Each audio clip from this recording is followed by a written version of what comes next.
The history of our story began long ago.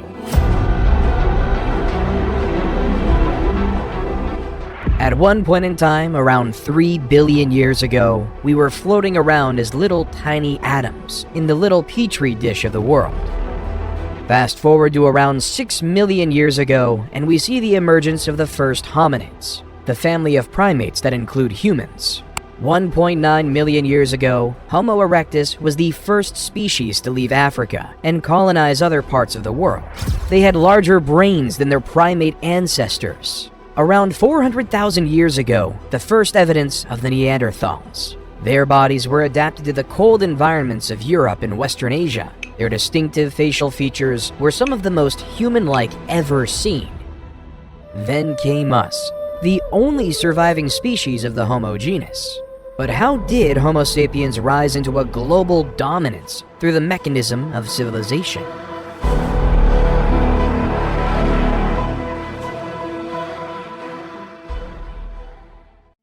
We begin our story in the fertile lands of Mesopotamia in 4000 BCE, nestled between the great Tigris and Euphrates rivers in the Sumerian city of Uruk. Instead of relying on hunting and gathering like our ancestors of the past, the citizens of Uruk were able to develop a way to harvest cereal grains like wheat and barley. However, turning cereal grains into edible foods took a lot of work. In the beginning, they had to use an invention called a hand mill, which consisted of 2 stones. As the grains were crushed between the 2 stones, the flour was collected in a container and stored for future use. This was the start of something great. This complex, strenuous process was our modern world's first example of agriculture. We no longer depended on hunting animals or picking berries for our food. Rather than using human ingenuity, we can create our own food source. This allowed Uruk to prosper into a place with over 50,000 residents. However, this change did have a change on the human body. The average height of men drastically shrunk from 5'9" to 5'3", and for women they shrunk on average from 5'3" to 5 feet. Instead of being the super athletes we were of the past, we were smaller, less noticeable farmers. People also became landlocked, changing the very essence of what it means to be human. In the early 3000 BCE, according to legend, King Gilgamesh began his rule as a Sumerian king of his region. One of the world's earliest poems, the Epic of Gilgamesh, describes the story of Gilgamesh and his quest for immortality. He meets a wise traveler named Utnapishtim, who tells a story of a great flood sent to destroy the world. Towards the poem's end, Gilgamesh says, "Life which you look for, you will never find. For when gods created man, they let death be his share, and life withheld in their own hands." However, by the end of 3000 BCE, the Akkadians ousted the Sumerians. Sargon the Great took power and conquered all of Sumeria.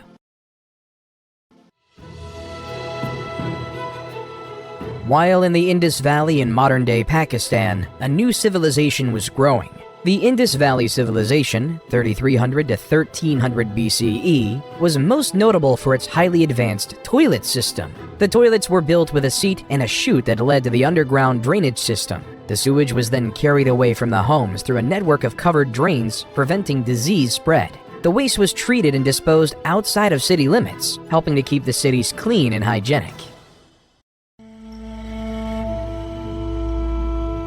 While in Egypt, they were more consumed with building pyramids than basic human plumbing. This was because, in ancient Egyptian religion, it was believed that when a pharaoh was to die in the physical world, his spirit would continue to live on in the afterlife, in which they would continue to rule in perpetuity, and where they would be worshipped by the living. Inside these pyramids, the pharaoh's body was carefully mummified, a process believed to preserve his physical form and help ensure his spirit's journey to the afterlife. The pyramid was also filled with offerings and treasures intended to provide the pharaoh with the resources he would need in the afterlife. Every pharaoh wanted to make sure they were immortal. They wanted to succeed in the afterlife. They wanted to be worshipped forever. That's why it was an utmost priority for Egyptian pharaohs to build pyramids for themselves when laid to rest. It started when Pharaoh Djoser, 2667 to 2648 BCE, built the Step Pyramid at Saqqara, followed by Sneferu, 2613 to 2589 BCE, who built several pyramids, such as the Bent Pyramid and the Red Pyramid. Then came the pharaoh Khufu, 2589 to 2566 BCE, who built the famous Great Pyramid of Giza in a labor-intensive 20-year process, one that the world still marvels at today. Khufu was then followed by pharaohs Khafre and Menkaure, who built the slightly smaller second and third pyramids of Giza respectively. While over in China in the year 2100 BCE, the first Chinese dynasty was upon us. Like the people of Mesopotamia, the Chinese were ever reliant on agriculture, producing rice, wheat, and barley among other crops. However, as legend has it, the Yellow River flooded. These massive floods would destroy all the crops, leading to massive famine and suffering. However, not all was to be lost because Yu the Great was on his way. Yu was so distraught by this problem that he would spend his days traveling up and down the Yellow River. He found ways to divert the rivers by building levees and dikes so that he could regulate the waterways. Then, after 13 years of hard work, the floods could no longer wreak havoc on the land. The people were overjoyed, and Yu was hailed as a savior. That was the start of the first Chinese dynasty, the Jia dynasty. Though the accuracy of this tale is questioned by historians, it does establish an important precedent. The idea is that power ought to follow one's merit. An individual who deserves absolute power shall have absolute power. This idea would shape the world for years to come and cause the people of ancient China to follow him to create the first ever Chinese dynasty.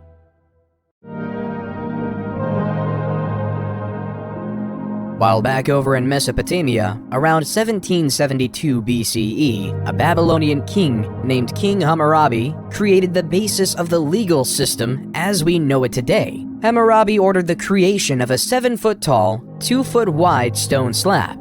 Written on it was a system of 282 laws that each citizen of his kingdom was to follow. Such laws included various laws such as Law 1, if a man brings an accusation against another man, charging him with murder but cannot prove it, the accuser shall be put to death. Law 196, if a man destroys the eye of another man, they shall destroy his eye. Law 197 says, if he breaks another man's bone, they shall break it. Law 199, if he destroys the eye of a man's slave or breaks the bone of a man's slave, he shall pay 1/2 his price. However, what King Hammurabi did was create a society based on laws. He laid out strict laws, placing people into certain castes of life and value. Everyone was worth a different amount based on what class they were in society. There was no illusion of equality in ancient Babylon. Instead, it was pretty clear the value of a noble's bone was worth more than a plebeian's, which in turn was worth more than a slave's.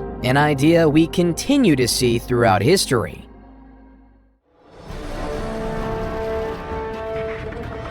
While in modern-day Turkey, a lesser-known civilization came to power, the Hittites Empire under the charismatic rule of the leader Labarnus, 1680 to 1650 BCE. He was a skilled ruler with a single vision in mind, uniting the Hittite city-states under a single rule. Labarnus led his army from city to city, conquering neighboring city-states and making alliances with their leaders. He was a shrewd diplomat, and he used his diplomatic skills to win over the hearts and minds of the people. Eventually, Labarnus became the ruler of all the Hittite city-states and established the empire. He was a just and fair ruler and was loved by his people. Under his rule, the Hittites prospered, and their territory expanded, leaving them right next to their neighbors in Egypt.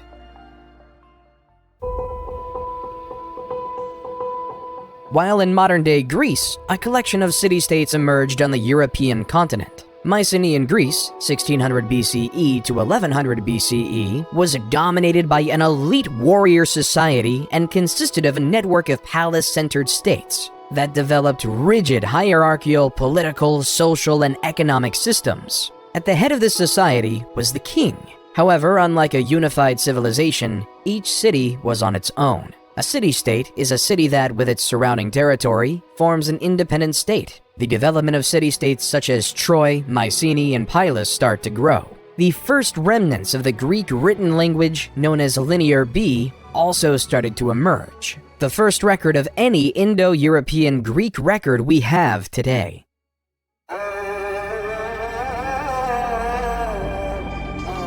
While back in Egypt, they started to create a social pyramid of another type, the Egyptian social pyramid. Like the Great Pyramid of Giza, it is more prominent at the bottom and tinier at the top. At the bottom lays the peasants and the slaves. They were responsible for doing all the manual labor. They worked on the lands. They would spend the day in and day out farming, producing food for all of Egypt. Then, when the season to farm was over for the year, they would work on the pharaoh's massive building projects, literally building the pyramids.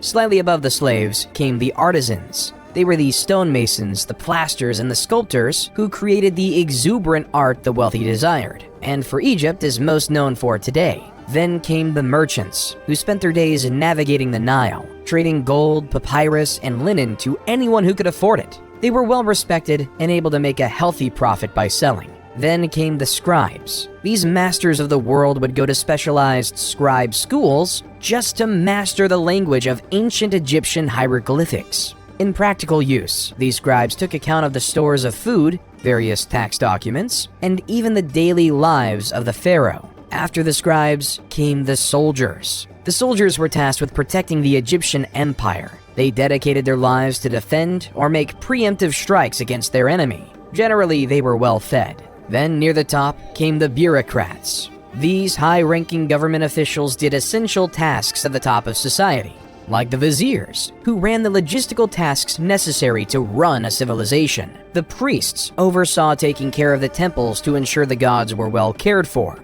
The nobles oversaw specific regions of the empire and kept order in said regions. At the top, the purpose of everyone below was the pharaoh, the king and the mediator between the gods and the world of men. The pharaohs will be known to be supreme, and all must succumb to it. When the pharaoh dies, he will be buried in a pyramid in which he will help eternally rule over the Egyptian empire. Egyptian society was created to serve the pharaoh. Taxes were taken from the farmers for the pharaoh, and artisans made unique crafts for it. The merchants ensured the pharaoh was well supplied with the needed goods. The scribes would follow the pharaoh and record his thoughts. The soldiers made sure his empire was protected. The bureaucrats did the jobs the pharaoh couldn't do, while the pharaoh sat at the top and communicated with the gods. Pharaoh Ramses II, 1279 to 1213 BCE, accomplished many extraordinary things by living in this social system. He orchestrated the construction of the Temple of Abu Simbel, the Ramesseum, and the Temple of Karnak. He was also able to grow the Egyptian empire and reconquer lands lost by other pharaohs, except for the land claimed by the Hittite Empire.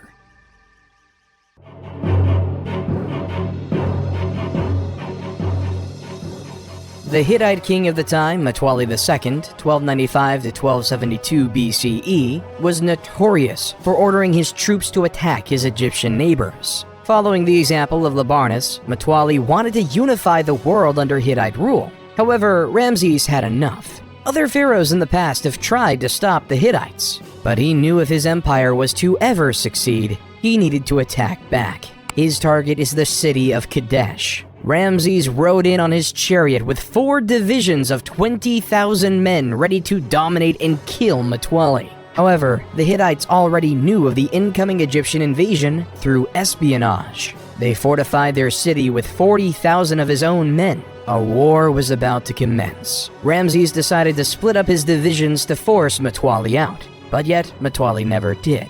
A gruesome mistake.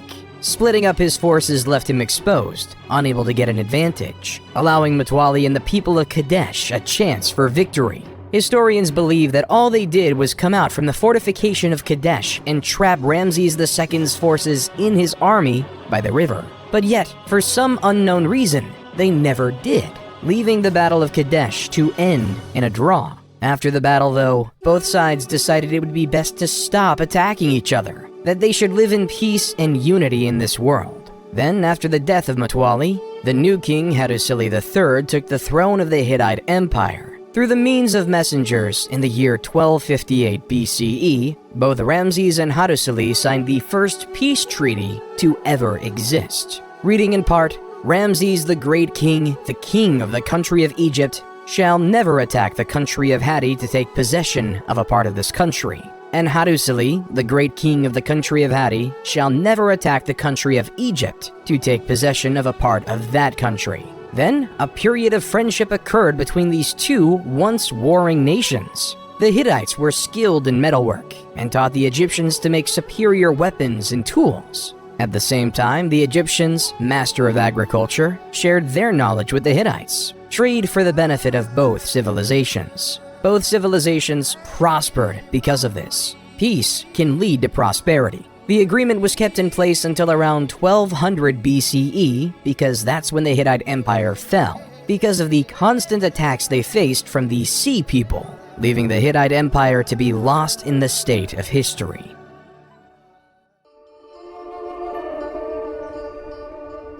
While on a continent far away, the first civilization in the Americas was taking foot in modern-day Mexico. The Olmec civilization, 1200 BCE to 400 BCE, is often considered the mother civilization of Native American civilizations. However, sadly though, not much is known about them, mainly due to their writing in a hieroglyph historians still can't decipher. One of the few remains we have are these 17 colossal stone heads. In Mesoamerican culture, there is this belief that the head alone could contain an individual's emotion, experience, and soul. We may not know their leaders' names like of other civilizations, like Ramses and Hammurabi. When looking through the eyes of a stone head, we can still feel their presence. And in some ways, they remain immortal, enshrined in history, for one day we may learn who they are.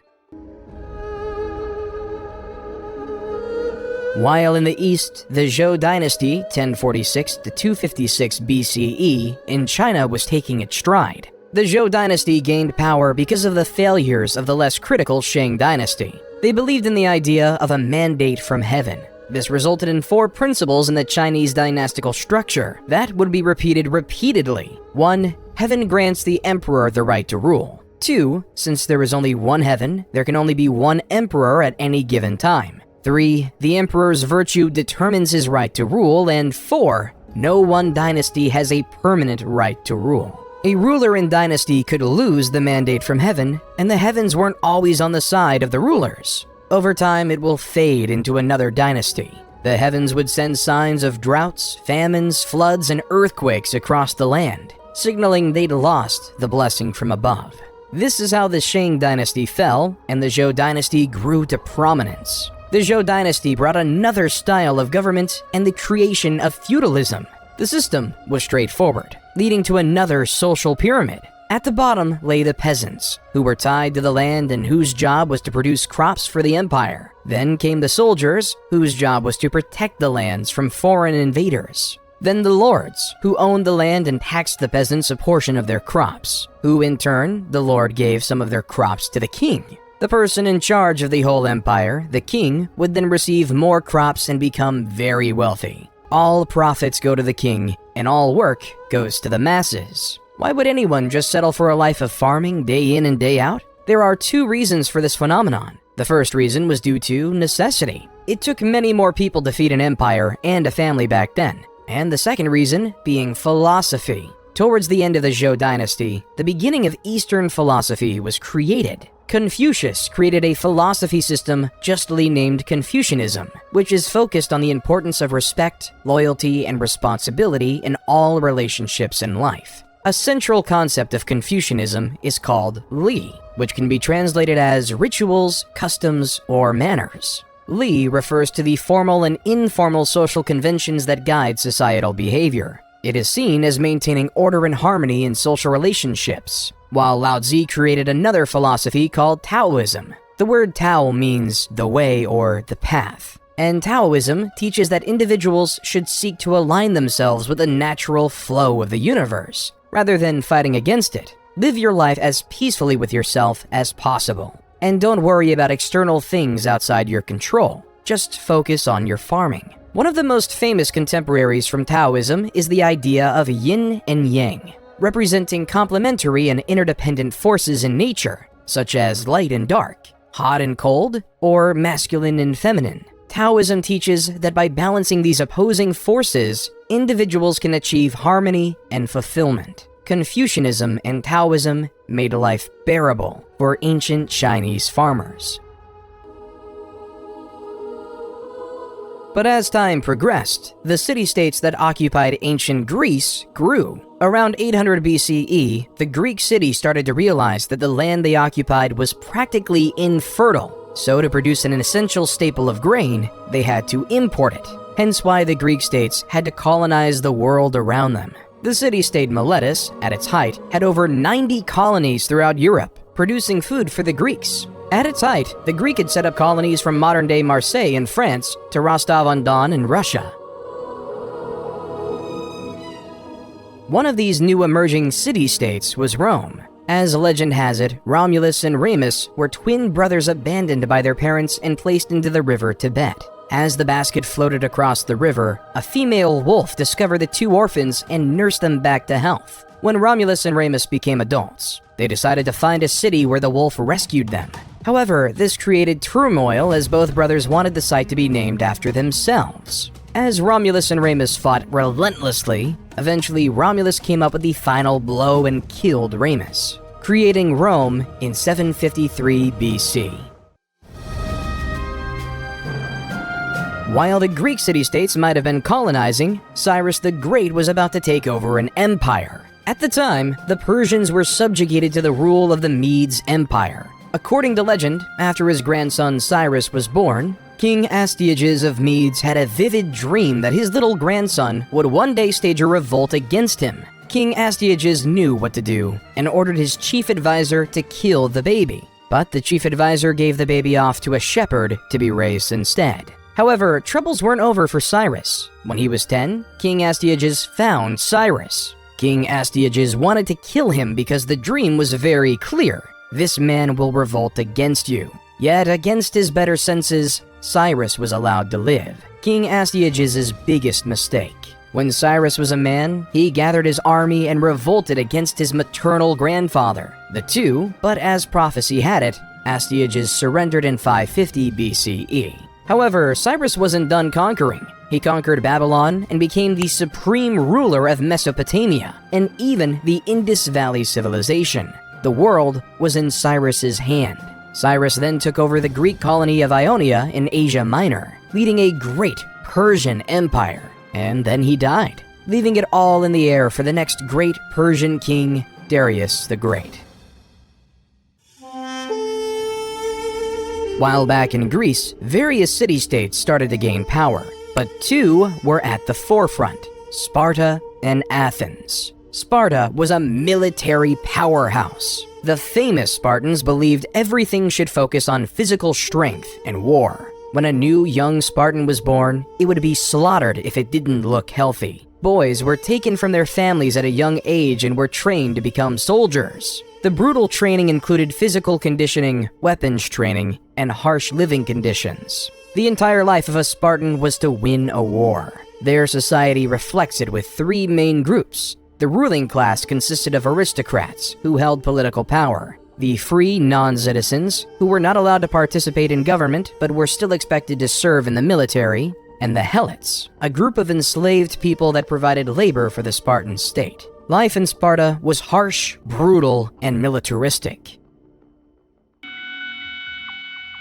While their neighbors up north were experimenting with this idea of democracy, Athenian democracy was a highly complicated mess. There were two branches, the Council of 500 and the Assembly. The Council of 500 was selected randomly by a process known as sortition. Athens itself was made up of 10 different tribes. Each tribe was responsible for providing 50 citizens to serve for 1 year in the Council of 500 via random selection. Each eligible citizen would be given a personalized token. Those tokens were inserted into a particular machine called a clariturion. This long-lost technology included tubes and balls, which somehow selected 50 residents of each tribe to join the illustrious Council of 500. While in the Assembly, there was a system in place that said that every single citizen had a vote. Of course, to be a citizen, you had to be a male and not a slave, and either born in Athens or to Athenian parents. The Council of 500 would create the agenda for the main assembly to vote on because over 30,000 people could have a vote at any given time.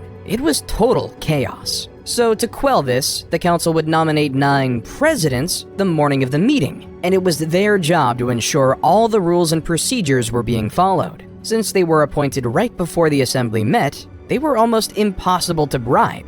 Somehow, the assembly would loudly vote on whether a bill would pass. They would vote on matters like appointing generals, various laws, and other government bureaucracy. However, not everyone liked this Athenian democracy. The famous Greek philosopher Plato thought the idea was barbaric. In Book 6 of his seminal book, The Republic, Plato writes, "The true navigator must study the seasons of the year, the sky, the stars, the winds, and all the other subjects appropriate to his profession if he is really fit to control the ship. Think that it's quite impossible to acquire the professional skill needed for such control, and that there's no such thing as the art of navigation." How much could a randomly selected member of the Council of 500 really know? How much could he fully contribute to society? Should we allow a random member of society to have any power? Instead, Plato would advocate for the idea of a philosopher king, a man who studies wisdom, logic, and reasoning, a man who dedicates his life to understanding how to be just, a man who will become the navigator of wisdom. Plato would rather say, the society we have described can never grow into a reality or see the light of day, and there will be no end to the troubles of the states, or indeed, my dear Glaucon, of humanity itself, till philosophers become rulers in this world, or till those we now call kings and rulers really and truly become philosophers, and political power and philosophy thus come into the same hands. There's just one issue with Plato's quote. Every leader thinks they're a philosopher king. Everyone thinks their thoughts are the best. Everyone thinks their ideas are the wisest. From Yu the Great in China, to Labarnus of the Hittite Empire, to Siddhartha Gautama of the Kingdom of Magadha in India. While not so far away, in the Indian Kingdom of Magadha, a spoiled prince named Siddhartha Gautama, 500 BCE, lived in luxury inside a palace. Inside this palace, Siddhartha could have anything he wanted. All the jewels, all the wealth, all the finest goods thrust upon him. His world inside of the palace was a utopia on earth. There was no want, need, or desire, and it was perfect. Until he went outside his palace compound, the only place he ever knew. As he took his first steps outside of his palace, what he saw struck a chord. He saw an old man dying right on the street in front. He realized that the human experience wasn't something that was perfect and sublime. Instead, it was death. As Gilgamesh realized many years ago, this was an inevitable part of the human experience. Siddhartha left his life of luxury behind and began a quest for knowledge and enlightenment. He studied with spiritual teachers and meditated for many years, searching for answers to life's big questions. Finally, after 6 years of seeking, he sat down under a fig tree and meditated until he achieved enlightenment. Enlightenment is a state of inner peace, in which one has transcended the limitations of the ego and is in touch with a universal consciousness or divine essence. It isn't a fixed and permanent thing, but rather an ongoing process of growth and development. But under that fig tree, Siddhartha became known as the Buddha, or the Awakened One. He would spend the rest of his life traveling the countryside, becoming close to the Enlightenment. Darius was determined to follow in his father's footsteps and take over the world. After finalizing their rule over the city-state of Ionia, the Persians were on a quest to take over Greece. Darius and his 20,000 men came to the city of Marathon in the year 490 BCE, a city 26.2 miles away from Athens. The Athenians were vastly outnumbered, with only 10,000 men. As the Persians were trying to regroup, the powerful Greek hoplites crushed the weaker Persian foot soldiers by routing the wings before turning towards the center of the Persian line. The remnants of the Persian army fled to their ships and left the battle. Early historians believe the battlefield littered 6,400 Persian bodies, while the Athenians lost only 192. So the Persians retreated, and an Athenian messenger named Pheidippides ran the 26.2 miles from Marathon to Athens, exclaiming with joy how the Athenians just beat the mighty Persian Empire. All of Athens went crazy with this fantastic news, hence leading the Pheidippides' historic trek to be sketched into history as the world's first marathon. However, the Persians weren't done, even with Darius I dying of mysterious circumstances. His son, Xerxes I, took over the crown and wanted to complete his grandfather's legacy.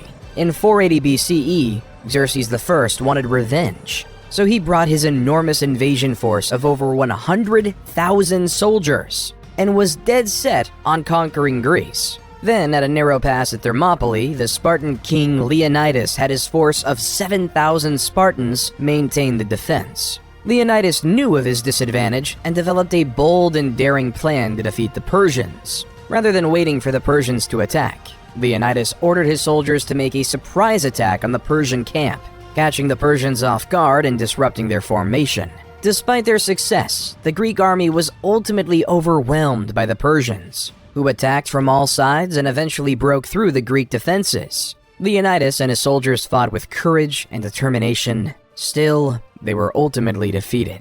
Then came the Battle of Salamis, where the Greeks could change the tilt of the war in a naval battle between the 500 Persian trireme and 300 Greek trireme. It didn't look good for the Greeks. Still, the great Athenian general, Themistocles, employed his plan to move the Persian fleet into the narrow straits of Salamis and hit the enemy fleet so hard that it had nowhere to retreat. After a massive sea battle, Themistocles won Greece the victory and changed the face of the war. The Persians still had their goal: conquer the Greek city-states. Xerxes had returned to Persia, leaving Persian general Mardonius in charge of the Persian force for most of the significant battle yet. After diplomatic talks ceased, Persia knew they had to attack. As the Persians sent their troops to Plataea, the Greeks knew they had to work together. With 30 various Greek city-states working together, they were able to field a massive 110,000 hoplite army with the primary purpose of defeating Persia. Though that was nothing compared to the estimated 150,000-man army of Persia. The battle was fierce and intense, with both sides fighting with ferocity and determination. The Greek hoplites continued to be effective against the Persian cavalry and archers. The Greeks also strategically used the terrain, fighting on a slope that helped offset the Persian numerical advantage. In the end, the Greeks defeated the Persian forces and secured a decisive victory. The Persians suffered heavy losses, and Mardonius was killed in the fighting. The Battle of Plataea marked the end of the Greco-Persian Wars and the Persian threat to Greece.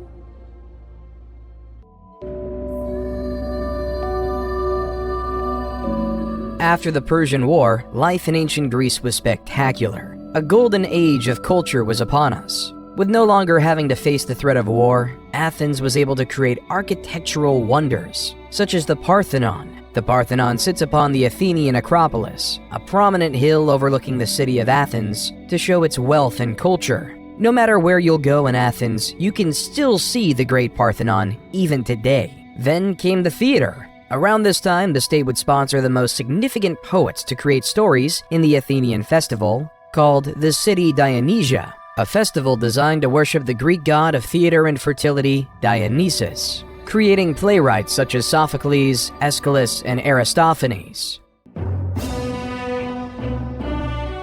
States were hungry for power. Athens was recruiting city-states into their Delian alliance, while Sparta was recruiting city-states into their Peloponnesian alliance. Both Sparta and Athens felt like they should control the city of Korkia, hence why in 434 BCE, war was upon the Greek peninsula, resulting in naval battles such as the Battle of Siblos and the Battle of Pylos. By 421 BCE, a short peace was negotiated. However, this peace would not last, and Athens had their eyes on Sicily. Initially, the expedition was going well. The Athenians established alliances with several Sicilian cities, and won several minor skirmishes against the Sicilian forces. But soon, Alcibiades, one of the greatest naval generals in history, was recalled to Athens to face charges of sacrilege. The Athenian fleet was left without his leadership. In his absence, the expedition began to unravel. The Athenians could not take the city of Syracuse, which had fortified its defenses and was well prepared for a siege. The Sicilians were aided by reinforcements from Sparta, which saw an opportunity to strike a crippling blow against its arch-rival Athens. The Athenians suffered from a lack of supplies and were plagued by disease. At the same time, the Syracusans launched a series of surprise attacks and ambushes. Finally, after months of grueling fighting, the Athenian fleet was destroyed in a decisive battle. Thousands of Athenians were killed, and many more were captured and enslaved. A decade after that, Athens fell to the Spartans. The age of legendary Greece was now over. Both Athens and Sparta were significantly weaker, never to regain the same power they once had, leaving the world ready for a philosopher king to conquer it all. Then, in the east, the mandate of heaven was up. The Zhou dynasty, after a long 800-year rule, it was deemed by the heavens that their empire was up, which led to a period known as the Warring States, 474 to 221 BCE. This resulted in Han Fizi, who created a new philosophy called legalism. Followers of legalism believed that people were inherently selfish and would only act in their own self-interest, and that the only way to keep them in line was through a system of rewards and punishments that was clear and consistently enforced. This resulted in Fizi claiming that the best way to achieve social order was by establishing a powerful ruler responsible for enforcing the law and punishing wrongdoers. He also believed the ruler should have complete control over the military, the economy, and society.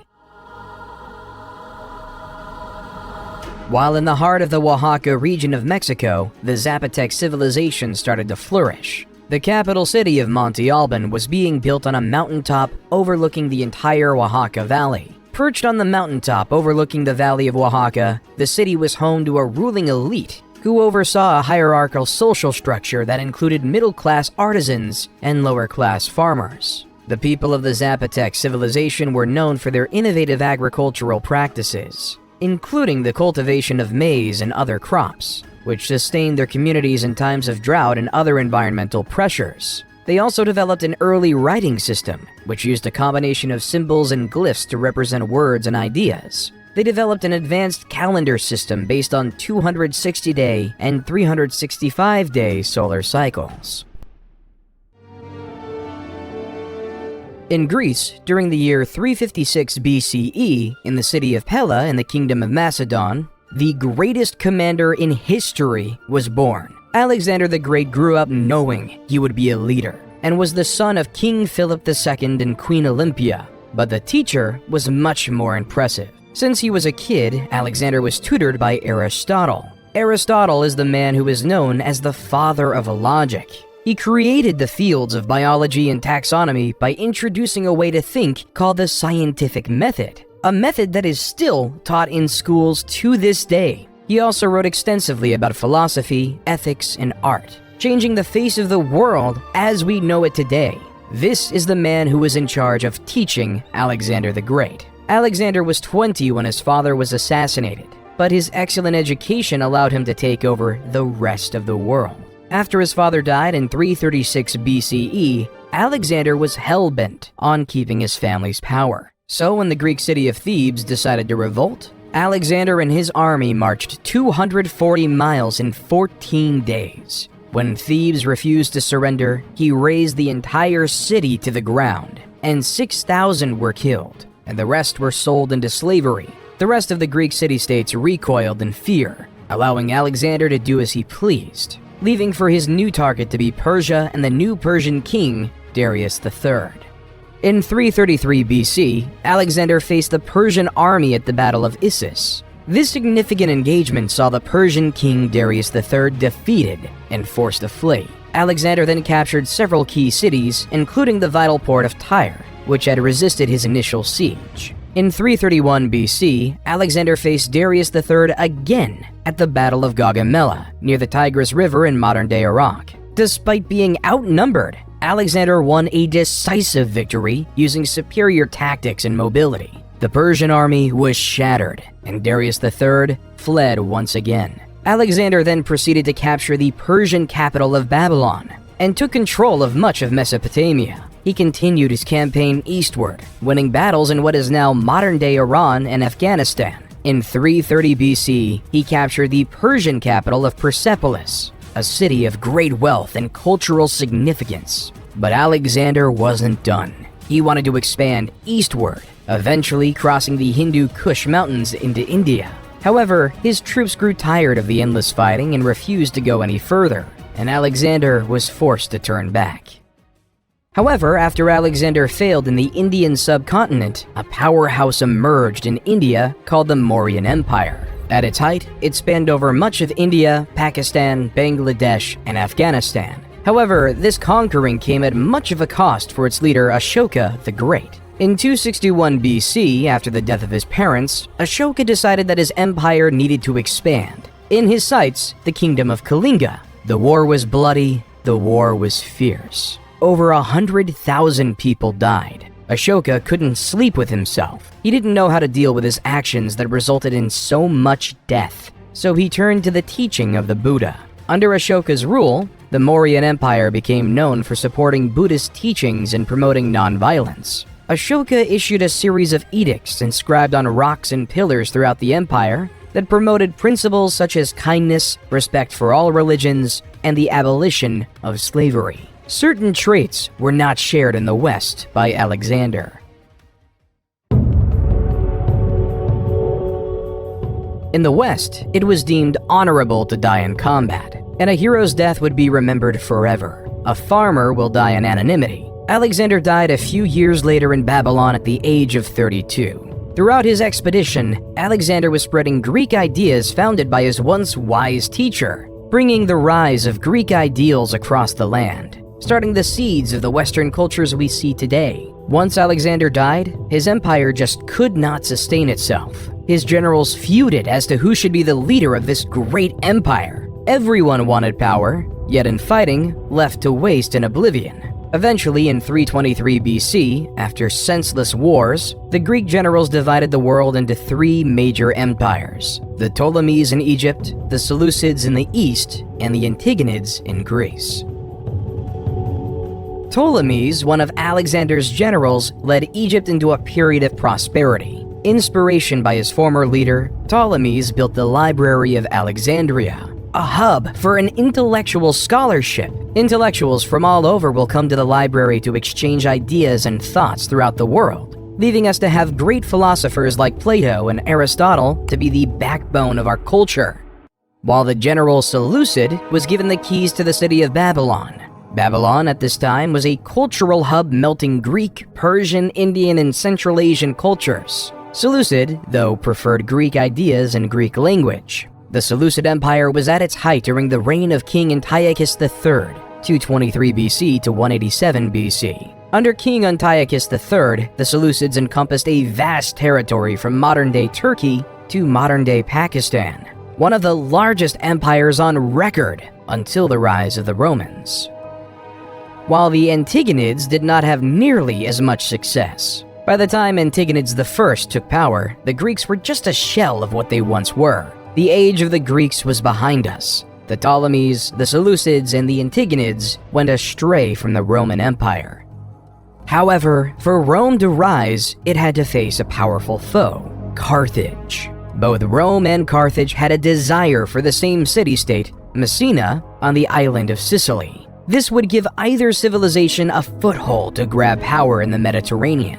The First Punic War was upon us, and after 20 years of fighting, in the year 241 BCE, and the defeat of Carthage, the Treaty of Lutatius was signed. The peace, though, was short-lived. In 218 BCE, the Second Punic Wars began when the Carthaginian general Hannibal invaded Italy with his army, including elephants, to conquer Rome. Hannibal won several early battles, including the Battle of Cannae in 216 BCE. Still, he was ultimately defeated by the Roman general Scipio Africanus at the Battle of Zama in 202 BCE. The war resulted in the complete defeat of Carthage, which was forced to cede its territories to Rome, and the end of the Carthaginian Empire. There was no doubt in the world anymore that it was time for the Romans to take charge in the West.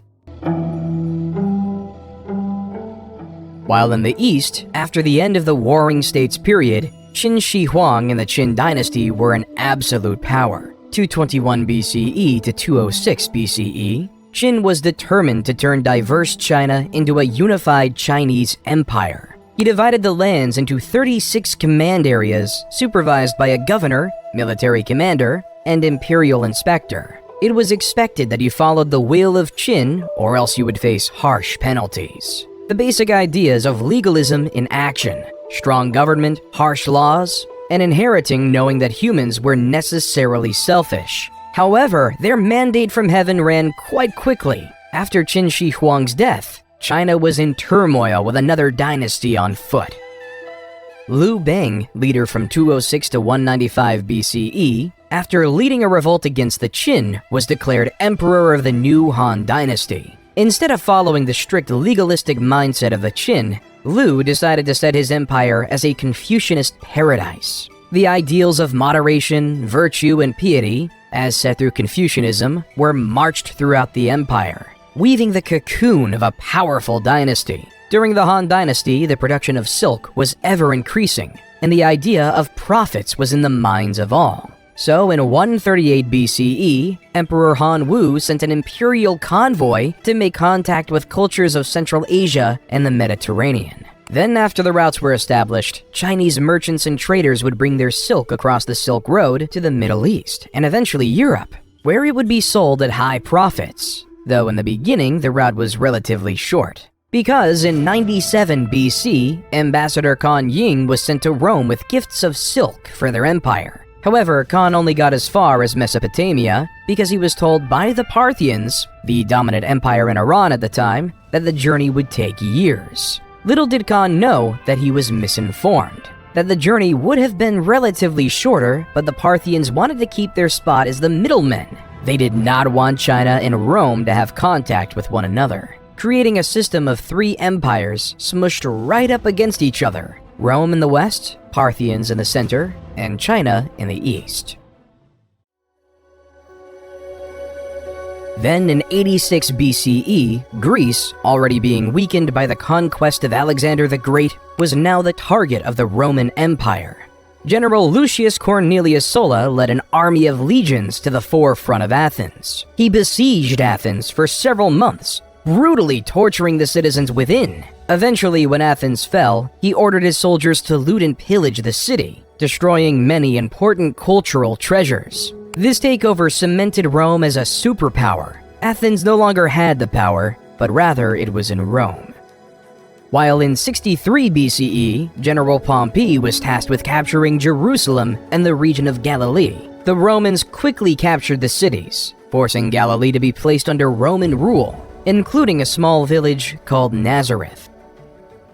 The Romans' desire to expand didn't end in Galilee, though. In 58 BCE, Julius Caesar was appointed governor of the Roman Province of Sicily, Gaul, northern Italy, with the express assignment of conquering the rest of the Gauls. At the time, the Gauls were a group of Celtic peoples who lived in that area that is now France, Belgium, and parts of Switzerland, Germany, and Italy. However, it was Caesar's job to take over these Celtic tribes, while the Gauls, who were insistent on their independence, all had to work together under the leadership of Vercingetorix in a last-ditch attempt to stop the Romans. As Caesar brought his troops to Alesia in 52 BC, war was upon us. Alesia was surrounded by a double wall and a ditch, with additional fortifications on the town's hills. Vercingetorix had gathered a large force of Gallic warriors inside the town. In contrast, Caesar had assembled a sizable Roman army outside the walls. Caesar realized that a direct assault on the town would be complex,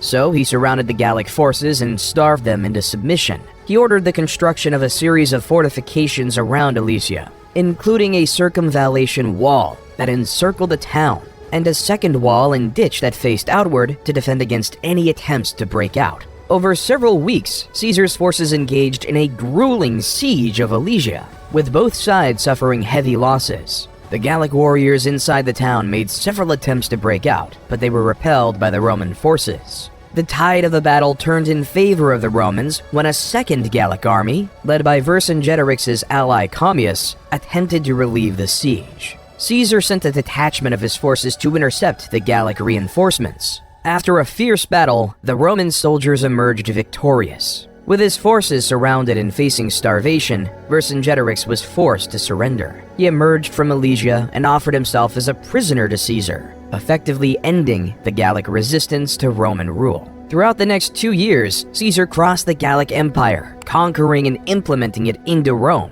The Gauls were implemented into Rome, even gaining citizenship within the empire.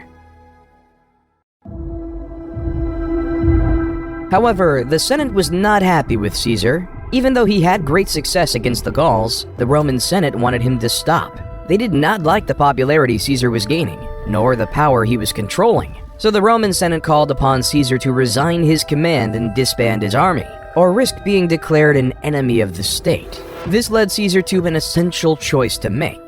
Will he either follow the will of the Roman Senate, or ignore them and start a bloody civil war? Roman law at the time prohibited any general from crossing the Rubicon River and entering mainland Italy with a standing army without the expressed permission of the Roman Senate. To do so would be treason, and this tiny stream would reveal Caesar's intentions and mark the point of no return. Civil war was imminent as Caesar and his army marched over the Rubicon.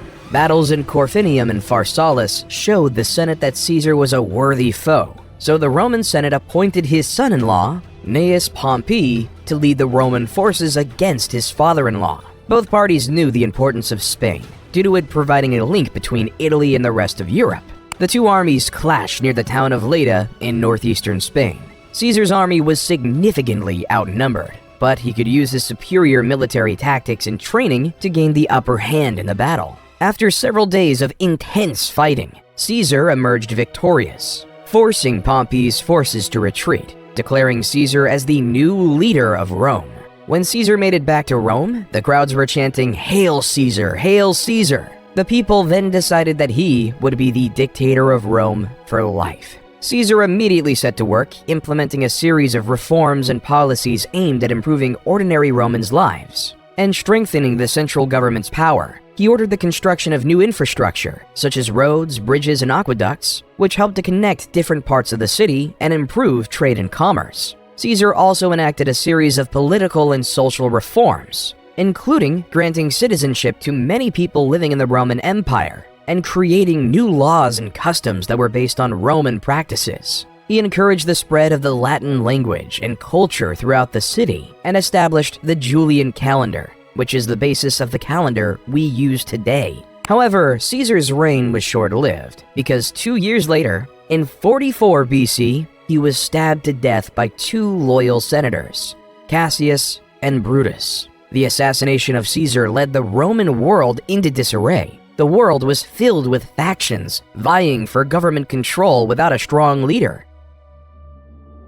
Octavian, Caesar's son, who was 18 then, came to Rome to claim his inheritance and assert his place in the political landscape. He quickly aligned himself with Caesar's loyal lieutenant, Mark Antony. Together, they defeated Caesar's assassins at the Battle of Philippi in 42 BCE. However, tensions soon arose between Octavian and Antony as both men vied for control of the Roman Empire. In 31 BCE, their forces clashed in the naval battle of Actium, which resulted in Octavian emerging as the clear victor. Antony fled to Egypt with his lover, Cleopatra, and the two committed suicide the following year. With Antony's defeat, Octavian emerged as the undisputed ruler of Rome. In 27 BCE, he was appointed Augustus and became the first Roman emperor.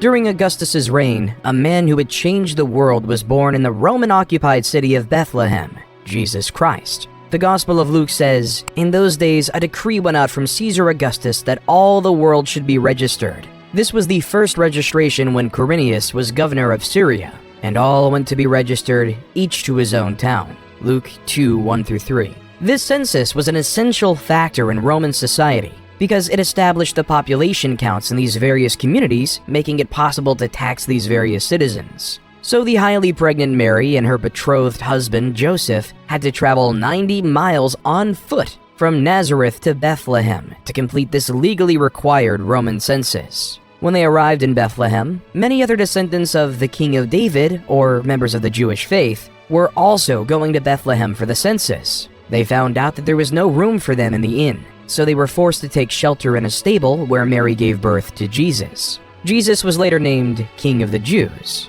After Jesus' birthday and the completion of the census, Mary and Joseph returned to Nazareth with their extraordinary son. As the years of Jesus went on, stories about him grew. More and more followers began to worship Jesus as their Messiah.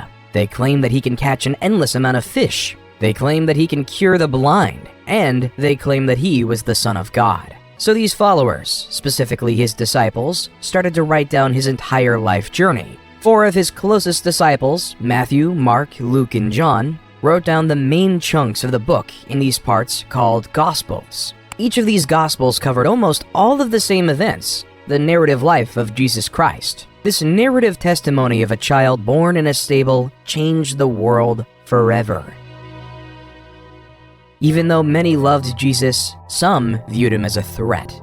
Emperor Tiberius succeeded Augustus and reigned from 14 AD to 37 AD. Tiberius was notorious for his delators, a network of informants rewarded for spying and reporting on suspected traitors and criminals. Criminals reported on by the delators had to face a treason trial, often resulting in executions or forced suicides. His prefect of Judea at the time, Pontius Pilate, was no stranger to the harsh punishment of traitors. As Jesus was influencing more and more people, he became more of a political threat. So, following the guidelines of Emperor Tiberius, Pilate was given no practical political choice other than to execute Jesus on the cross. Roman law was evident then. One must follow the emperor's will, or else they will perish. As Jesus was crucified on the cross, a new religion was born: Christianity. In the beginning, Christianity was just a small sect of Judaism. Nevertheless, its growth would be unparalleled. Paul of Taurus would take the word of his chosen Lord across the known world. From Greece to Turkey to Syria, the word of Jesus Christ spread. His missionary tales are now documented in the New Testament as the Book of Acts. The more Paul went to different places, the more followers he gained. On the same token, it created more enemies. The divide between monotheism and polytheism was on the rise. It was beginning to get a lot tougher for Romans to accept a religious population that didn't believe in gods like Mars and Jupiter. So when the Great Fire of Rome occurred in July of 64 AD, Emperor Nero quickly blamed it on the Christians. The Great Fire was an event that destroyed 2/3 of the city of Rome. So, in order to pay for these massive repairs, Nero instituted heavy tributes across the empire. To meet at least a proportion of the costs, Nero also started to print more Roman currency, creating an inflationary effect for the first time in the empire's history. However, the individuals who lived under Roman rule, which wasn't in Rome proper, were upset by this new policy. So, in the holy city of Jerusalem in 66 AD, a revolt was on. At first, the first Jewish revolt succeeded, and the Jewish forces quickly expelled the unprepared Roman army. Then, the rebels gained some traction in the neighboring villages in Galilee. In response, the Roman Emperor Nero sent the general Vespasian to meet the Jewish forces, an endeavor that pushed most rebels into Jerusalem proper by the time Vespasian was proclaimed emperor in 69 CE. Then, around Passover in 70 AD, Vespasian and his forces sieged the city, depleting it of food and water within the walls of Jerusalem. The Jews started to quarrel within, leaving them more vulnerable to attack. By August, the Romans breached the defenses, killed much of the population, and destroyed many of their holy sites. With the Jews decimated, the strength of polytheism lived long. Then, in 98 to 117 AD, under Emperor Trajan, the Roman Empire was able to expand its greatest territorial extent, spanning all the way from modern-day Britain to the Persian Gulf. Roman rule was everywhere. Well, except for in the Americas, because the Romans didn't even know they existed. In the Americas, we can see the growth of various civilizations across the Andes located in modern-day Peru and Chile. The Mochi civilization was able to build monumental structures, like the Huaca del Sol and Huaca de la Luna, impressive pyramids that were the center of their religions. They also created advanced fertilization techniques that used bird droppings as fertilizer. Their highly centralized government made everyone know their place in society. While a little bit more south, the Nazca civilization is one enthralled in mystery. The people of Nazca created a series of large-scale geoglyphs consisting of hundreds of individual figures, including geometric shapes, animals, and human-like figures, by removing the dark reddish-brown iron oxide-coated pebbles covering the surface of the Nazca Desert. These lines are now called Nazca Lines. the purpose of which is still unknown to this day and subject to conspiracy theory today. Around 100 AD, the Zapotecs started establishing Monte Alban, their capital. It was one of the first examples of urban planning in the Americas. The city was laid out in a grid pattern, with main roads and smaller side streets leading to plazas and public buildings. The city was also divided into different districts, each with specialized functions, such as residential, administrative, and religious, leaving it to be in use for 1,000 years after that.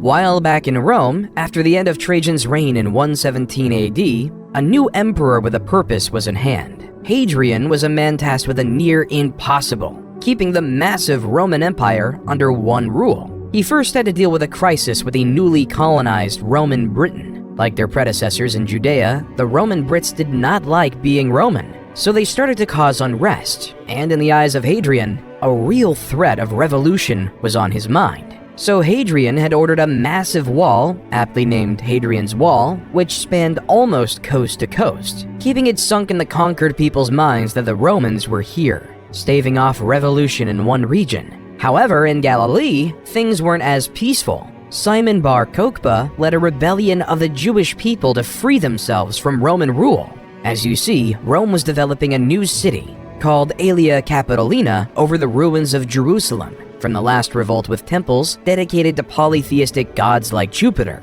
By 132, Bar Kokhba took the bottle of Nasi, head of state. Many Jews regarded him as the Messiah who would save the Jewish people and restore their independence. Kokhba's troops would storm Aelia Capitolina, almost knocking out entirely the Roman garrison controlling the city. Hadrian, though, would not have it. So he sent a force of 120,000 men to the lands of Judea to conquer and force the Jewish people into submission. As Cassius Dio says in the History of Rome, 50 of their most important outposts and 985 of their most famous villages were razed. 580,000 men were slain in the various raids and battles, and the number of those that perished by famine, disease, and fire was past finding out. Thus, nearly the whole of Judea was made desolate. History of Rome, 69.14, 1-2. Rome made it clear that it was not to be taken lightly.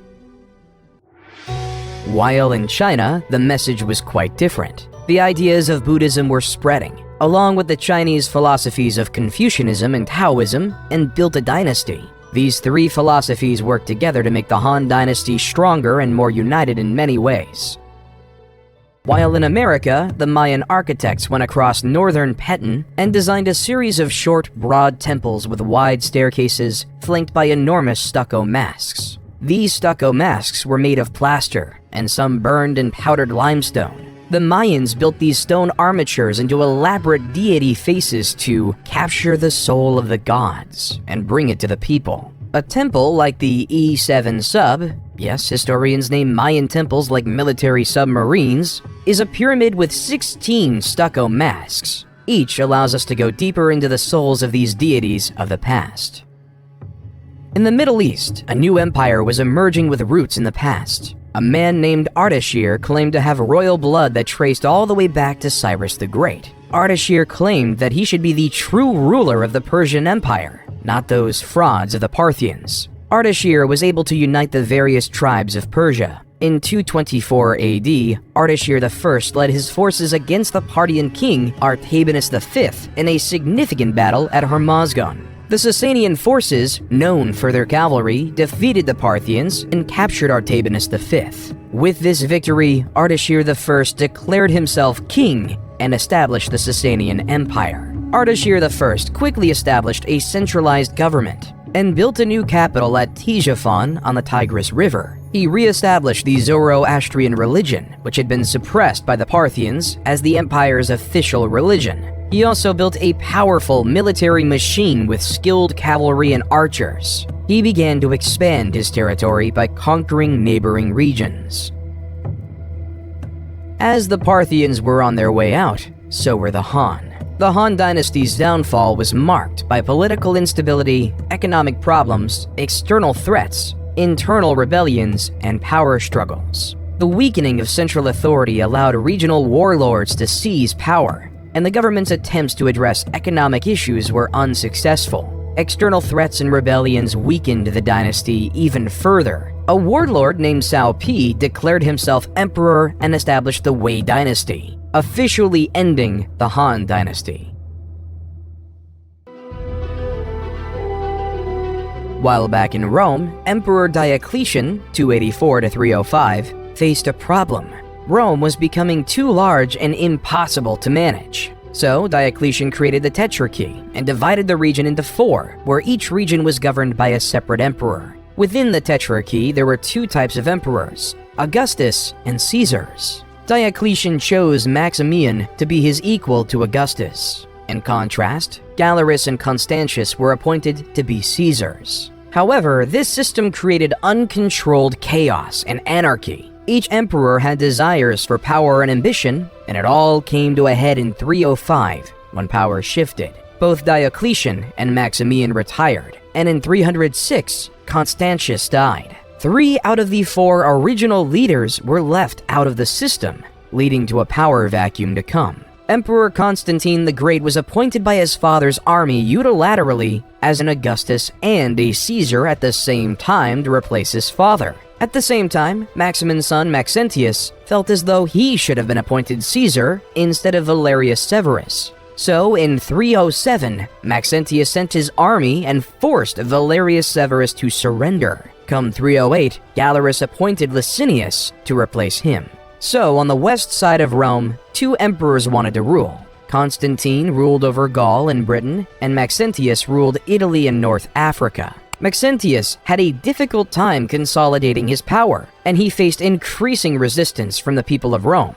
To try and secure his hold on power, Maxentius ordered the construction of a new bridge across the Tiber River near Rome, known as the Milvian Bridge. Constantine saw Maxentius as a threat to his power, so he decided to march on Rome to confront him. As the 2 armies approached each other near the Milvian Bridge, Constantine had a vision of a cross in the sky, with the words, "In this sign, conquer." Some accounts suggest that this vision may have been a dream or a hallucination, while others suggest that it may have been a sign from God. Regardless of the nature of the vision, Constantine took it as a sign that he would be victorious in battle if he fought under the sign of the Christian cross. He had his soldiers paint this symbol on their shields and banners, and he went into battle with renewed vigor and confidence. The battle was fierce and brutal, with both sides suffering heavy losses. Maxentius had a larger army, but his troops were spread out and disorganized. Constantine was able to take advantage of this, and he was able to push Maxentius's forces back towards the Tiber River. In the chaos of the retreat, Maxentius was forced off the Milvian Bridge and into the water, where he drowned. Shortly after his victory, Constantine met Licinius at Mediolanum, modern Milan, to confirm several political and dynastic arrangements to produce the Edict of Milan. This edict gave power for Eastern Rome to Licinius and Constantine's sole power of the West. More importantly though, this document extended religious tolerance for Christians and restored any properties confiscated from them during the persecution.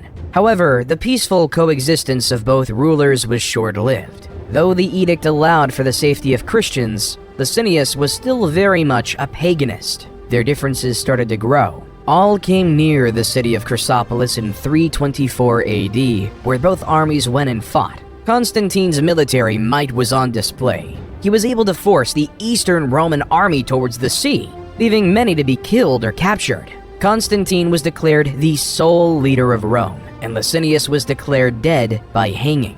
He renamed the Eastern Roman capital from Byzantium to Constantinople to celebrate his victory. Then in 325 AD, Constantine presided over the First Council of Nicaea, when the 300 bishops established the now famous Nicene Creed, which declared that Jesus Christ was begotten, not made, and of one substance with the Father. Constantine was finally baptized as a Christian on his deathbed in 337 AD.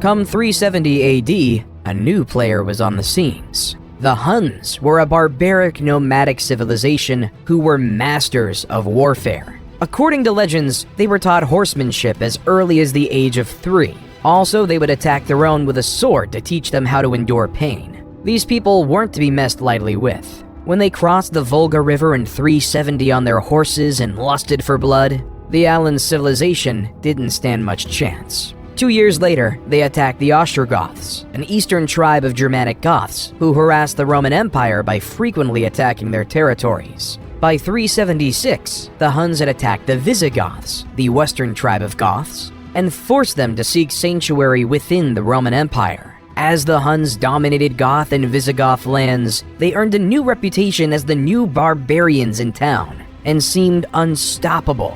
By 395 AD, they began invading Roman domains, and some Roman Christians believed they were devils who arrived straight from hell. The reason they started invading Rome was because of the death of Theodosius the Great. His shining achievement as emperor was keeping the Goths and the Huns at bay.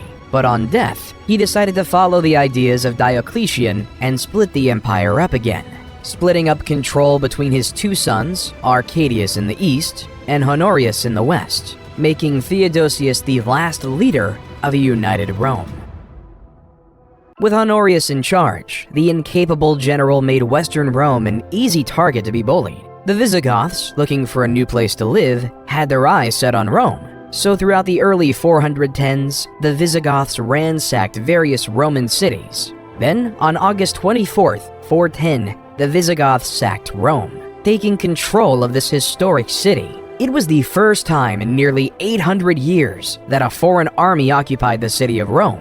However, the Visigoths couldn't maintain control of Rome. Instead, they continued to ransack Roman territories until they established their kingdom in 418 in modern-day Spain. While the prospects of existence weren't so much better in eastern Rome, the notorious Attila the Hun was gaining power, and his brutal tactics called him the Scourge of God. After a failed peace attempt in 441, Attila and his army stormed through the Balkans and the Danubian frontier. Another peace treaty was forged in 442, but Attila attacked again in 443, killing, ransacking, and pillaging his way to the well-fortified city of Constantinople. However, due to Constantinople's high walls, Attila couldn't conquer it. Instead, Attila was able to muster another peace agreement. He would leave Constantinople alone in exchange for an annual tribute of 2,100 pounds of gold, a staggering sum. Then in 451, the Huns invaded the Gauls, allowing the once enemies of the Visigoths and the Romans to wise up and work together to fight the Huns. According to legend, the night before the imminent battle, Attila consulted sacrificed bones and saw that thousands of his army would fall in the fight. The next day, his premonition came true. In the Battle of the Catalonian Plains, after hours of ferocious fighting, tens of thousands of soldiers lay dead, giving Attila his first and only military defeat in history. However, even after the loss, Attila and his army marched on and returned to Italy, continuously ravaging the cities. In 452, with Rome in sight, he met Pope Leo I, who acted as an emissary between Attila and Rome. There's no record of what they discussed. Still, according to legend, the apparitions of St. Paul and St. Peter appeared to Attila. They threatened to kill him if he didn't negotiate with Pope Leo I. Attila decided to pull out of Italy and return to the Great Hungarian Plain, whether because of his fear of the Pope and his saintly allies, or because of his troops were stretched too thin and weakened by malaria. However, the struggle for Western Rome wasn't over. In 476 AD, the young Emperor Romulus Augustus had trouble keeping power for himself, as many Romans felt he was illegitimate. So the Eastern Roman Empire sent the Germanic general Odoacer and his mercenaries to suppress a revolt by the Roman army in the region. However, instead of supporting the Eastern Roman Empire, Odoacer saw an opportunity to seize power for himself. He turned against the Roman government and deposed the last Western Roman emperor, Romulus Augustus, effectively marking the end of the Western Roman Empire. As the steps of his victory, Odoacer was declared the King of Italy. However, Odoacer's victory was short-lived, because in 493, Theodoric the Great of the Ostrogoths, with the support of Eastern Roman Emperor Zeno, came in and created the Ostrogothic Kingdom of Italy, sending Odoacer to meet his fate.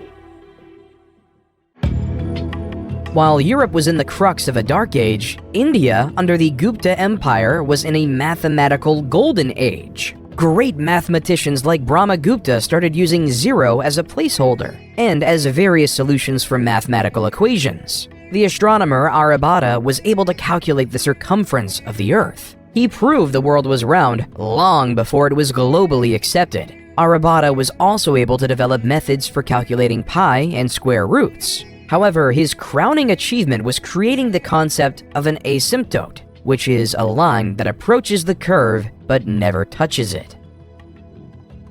The Franks under Clovis I had been engaged with the Alemanni, another Germanic tribe, and tensions between the two groups were running high. In 496 AD, in the Battle of Tolbiac, Clovis I led his forces into battle against the Alemanni, with both sides eager to gain the upper hand in the ongoing struggle for power and territory. As the Alemanni began to push the Franks to defeat, in a moment of desperation, Clovis called out to the Christian god for assistance, promising to convert to Christianity if he emerged victorious. According to legend, a sudden thunderstorm appeared, and the Franks could regroup and launch a successful counterattack against the Alemanni. The battle ended in a decisive victory for the Franks, and Clovis kept his promise and converted to Christianity, officially cementing Christianity to the forefront and birthing the Frankish kingdom.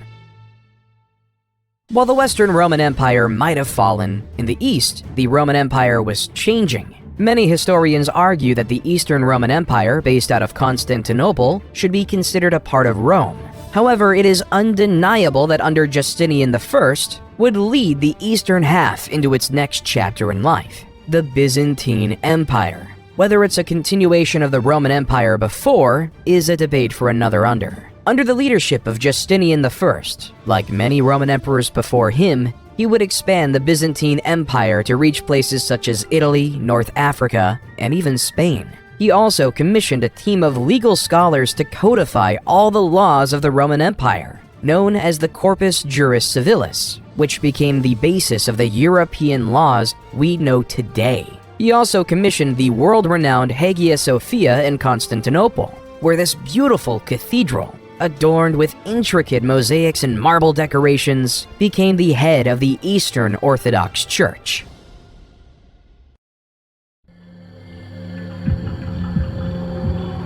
However, Jesus wasn't the only prophet at the time. In the small town of Mecca, a nomadic tribe called the Quraysh gave birth to a man who would change the religious world yet again, Muhammad. Muhammad was orphaned at an early age and was raised by his grandfather and later his uncle. As he grew up, he worked as a merchant, which earned him the nickname Al-Amin, meaning the trustworthy. On one of his pilgrimages in 610, Muhammad meditated in a cave on Mount Jabal-i-Nur. The angel Gabriel appeared and relayed the word of God. Recite in the name of your Lord, who creates a man from a clot. Recite, for your Lord is most generous, became the opening verses of Surah, chapter 96 of the Quran. At first, Muhammad was reluctant, not knowing how to disclose this information. However, soon enough, Muhammad began to gather a small following, which was mocked by the pagans of Mecca. However, when Muhammad denounced idol worship, the leader of Mecca knew that he was through. So through the resistance from Mecca, Muhammad and his followers were eventually forced to emigrate to Medina, a city 260 miles away. There, Muhammad was instrumental in ending various civil wars, creating a prosperous Muslim community. Nevertheless, this prosperity would be challenged by the members of Muhammad's old tribe, the Quraysh and their allies, who marched up to Medina with a large army to attack the Muslims.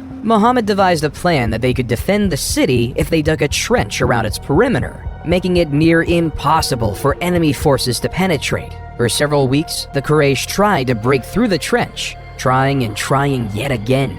Eventually, strong wind and heavy rain caused the Quraysh forces to abandon the siege, marking the Muslims as victorious. In 630, the Muslim army marched into Mecca, taking the city with minimum casualties. Muhammad gave amnesty to the enemy leaders who once opposed him, converting most of the Meccan population to Islam. At the time of Muhammad's death, the Muslims had successfully united the Arabian Peninsula under the banner of Islam. After Muhammad's death, a series of caliphs, or leaders, took over the leadership of the Muslim community, beginning with Abu Bakr, a close companion of the Prophet. Under the leadership of the caliphs, the Muslim community continued to expand its territory, conquering new lands and spreading the message of Islam. At first, Abu Bakr had his eyes set on the Byzantine Empire's provinces of Syria, taking over the crucial cities of Damascus and Jerusalem. Then in 636, the Arab forces invaded the Sassanid Empire, taking over their capital city in 637, marking the end of the Sassanid Empire. Onward to Egypt they went, where after years of fighting, they successfully defeated the Byzantine to take over the city of Alexandria in 642 AD, economically crippling the Byzantines. By 716, the Arab forces had conquered much of North Africa, Carthage, and Spain, so that by 716, the Arabs had an extensive empire from Lisbon to China. After consolidating their hold on the Iberian Peninsula, the Arabs launched raids into neighboring Francia, modern-day France. In 732 AD, they launched a significant invasion to expand their territory northward. The Arabs' forces, led by Emir Abdul Rahman al-Ghafiqi, quickly conquered several cities in the region, including Bordeaux and Tours. However, Charles Martel, the military leader of the Franks, assembled a large army to meet the Arabs in battle. The Battle of Christianity versus Islam. Both empires wanted to keep their own faith. The Arabs wanted to impose their religion onto the Franks. The two forces clashed near Tours on October 10th, 732 AD. The battle was fierce and lasted several days, with both sides suffering heavy casualties. In the end, though, Charles Martel and the Franks emerged victorious, and the Arab forces were forced to retreat back to Spain, ending the massive expansion of the Arabic Empire.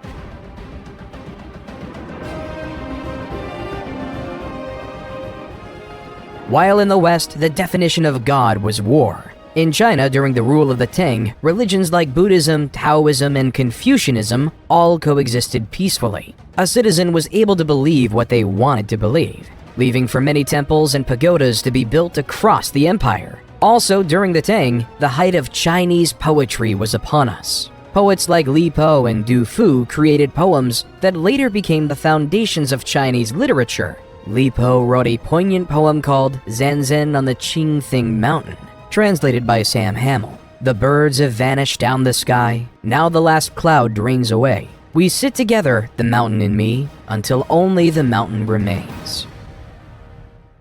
Charlemagne, also known as Charles the Great, became the king of the Franks in 768. Charlemagne was a skilled military leader who expanded the Frankish Empire through successful campaigns. He conquered much of Western Europe, including modern-day France, Germany, Italy, and Spain. Charlemagne was also a devout Christian and worked to spread Christianity throughout his empire.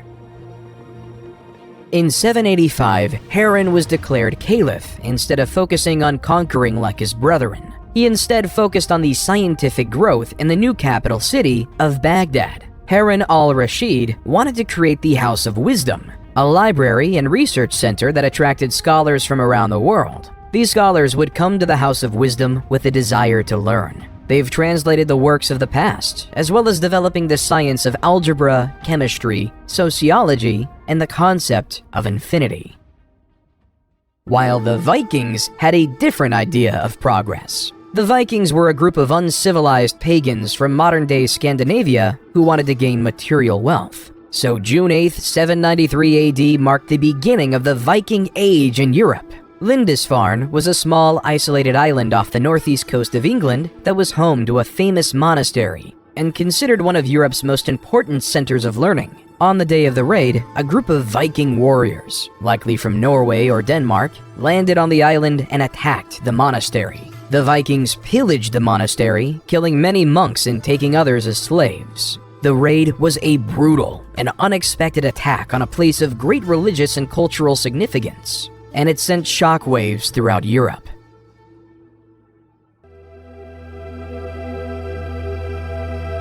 In 799, in Rome, Pope Leo III was attacked by a faction of Rome who believed that the Pope was guilty of tyranny and serious personal misconduct. So Pope Leo III ran away to the Frankish kingdom.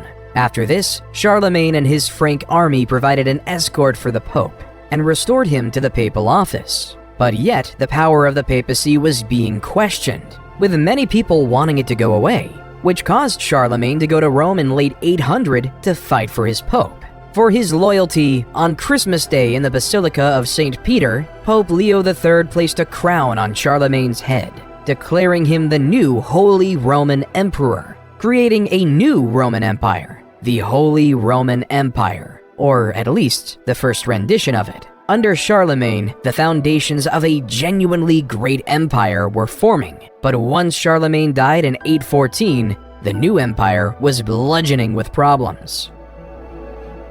His son, Louis the Pious, 788 to 840, inherited an empire filled with problems. Many of his own citizens viewed him as a strong Catholic who was well-intentioned but was incredibly weak and unable to do anything. As the Vikings continued their raids along the Rhine River, attacking Holy Roman Empire cities such as Cologne, Trier, and Mainz, raiding various Catholic monasteries, and destroying religious artifacts caused fear and hatred among his citizens. Why would anyone trust a leader if they can't stop barbaric pagans? So, various local leaders started to focus on defending their land, rather than relying on the central government for defense. Hence beginning the process of independently recreating the Chinese system of feudalism. At this time, people would willingly farm on lands, giving up their freedom to these local leaders to protect them from the Vikings, creating the basis of a new system of feudalism.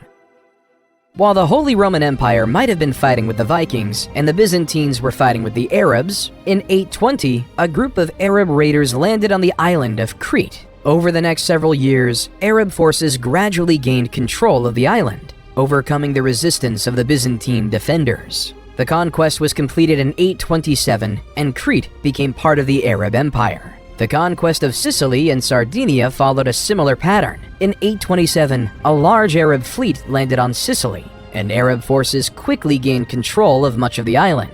They then moved on to Sardinia, which fell to the Arab invaders in 828.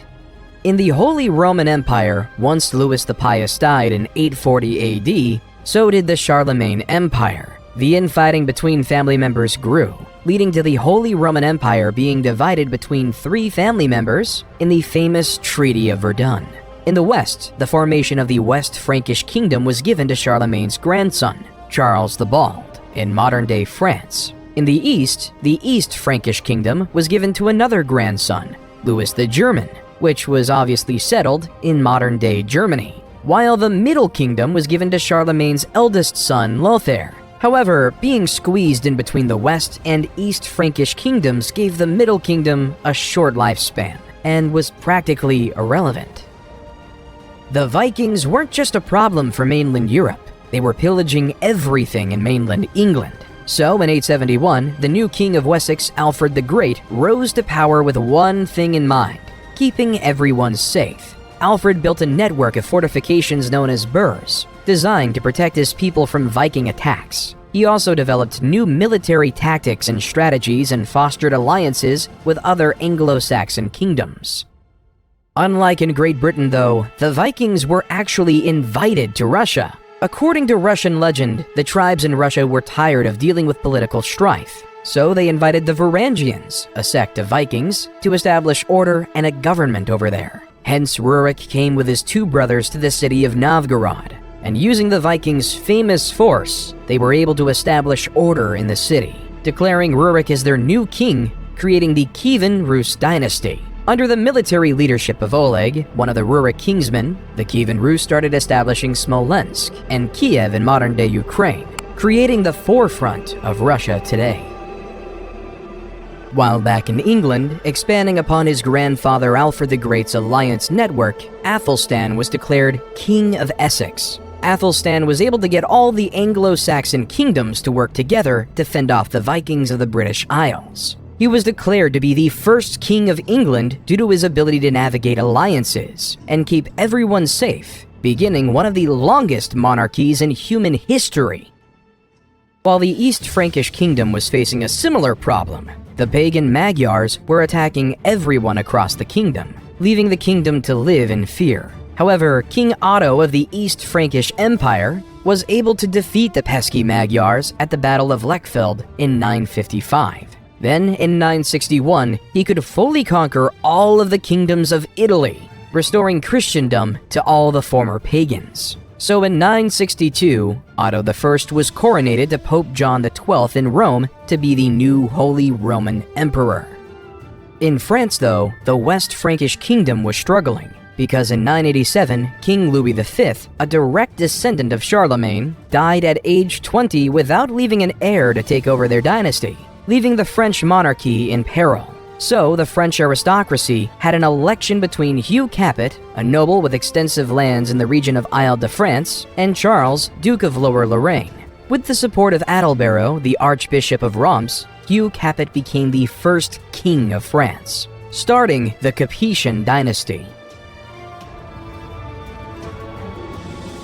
However, at this time, the typical person in Europe was always living in fear. Every civilization was on the verge of conquering. They've all become land-hungry and were willing to fight for it. So across Europe at this time, every civilization started to entrench their society in the ideas of feudalism, leading to another social pyramid. At the bottom lay the serfs. Their job was to farm the land and ensure everyone was fed. Then came the knight, who provided protection for the people. Then came the nobles, who ruled over a specific territory, owning the land. Then came the kings, as previously mentioned, who gave lands to the nobles. But all the way at the top was the Pope, because the Pope could speak directly to God, and had God-given ownership of all the lands. In the early 11th century, Leif Erikson was sent on a voyage to discover lands west of Greenland. If you look at a map, west of Greenland is the Americas. So Leif and his crew ventured to this new mystical land called Vinland, in modern-day Newfoundland, Canada. Leif and his crew spent the winter in Vinland, establishing a small settlement and trading with the local indigenous people. They also explored the surrounding area, which they found rich in natural resources, including timber, fish, and game. Leif and his crew returned to Greenland in the spring, where they were greeted as heroes for discovering new lands. Little did Leif know that he discovered a new continent for his European people. Though significantly less is known about the Americas, some historians believe that at the time, a similar type of expansion happened in the American continent, like in Europe. Sadly, we just don't have the historical records from this unique period. We know that the Mayans down in South America were building the impressive cities of Tikal, Palenque, and Chichen Itza, having a population of anywhere between 2 and 10 million. We also know that there were various tribes across the north, including the Cherokee, the Navajo, and the Inuits. The Inuits are most likely to have interacted with Leif's fleet.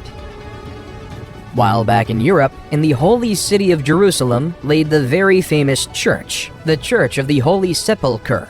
According to Christian belief, this church was built on the day Jesus was crucified and resurrected. However, in 1009 AD, Arab Caliph al-Hakim ordered the destruction of this sacred holy site. All of the sacred sites were destroyed, leaving them completely annihilated. When the news reached Europe, Christians were horrified. Pope Sergius IV sent a circular letter to all churches, calling for a holy fight in the Middle East and the expulsion of Muslims from the Holy Land. But yet the Arabs of the Abbasid Caliphate would actually be expelled by another before Jerusalem. The Seljuk Turks, a Central Asian Turkic people of the Muslim faith, were beginning to grow their empire. In 1055, they took over the Abbasid Caliphate capital city of Baghdad. The Seljuk Turks initially respected the caliph, but the Seljuks took over the city over time. In 1076, they captured Medina, followed the next year by the capturing of Mecca, the holiest city in Islam.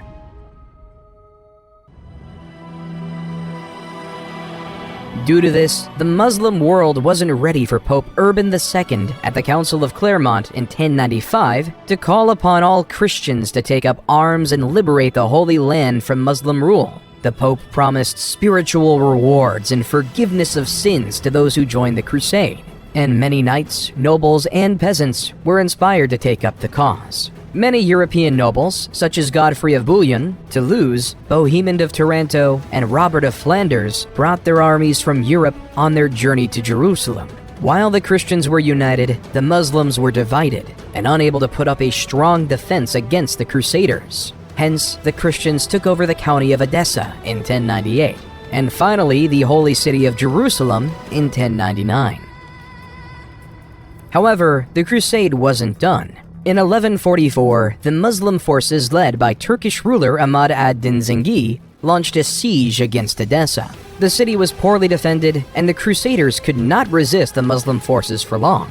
After a siege of several weeks, the city was breached, and the Muslim forces overran the city, killing or enslaving much of the population. But the Christians weren't happy with that, so in 1147, the massive armies of Europe came back with attempts to free Edessa. The Crusaders faced significant logistical challenges, including shortages of food and supplies. They were also plagued by infighting and political rivalries, which caused the campaign to be in ruin after the disastrous loss of the Battle of Anab in 1149, which resulted in the capture of King Louis VII and the loss of much of the Crusader army.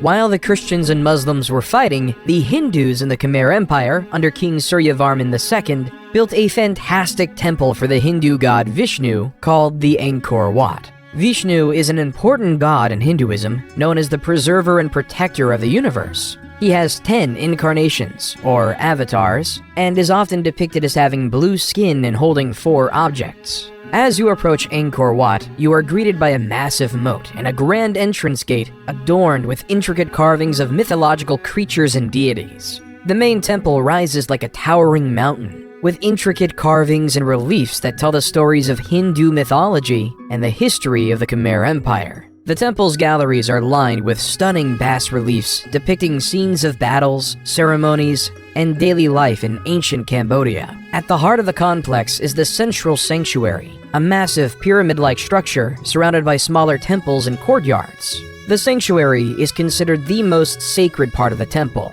adorned with intricately carved statues and images of Hindu gods and goddesses. It was an incredible feat of human ingenuity.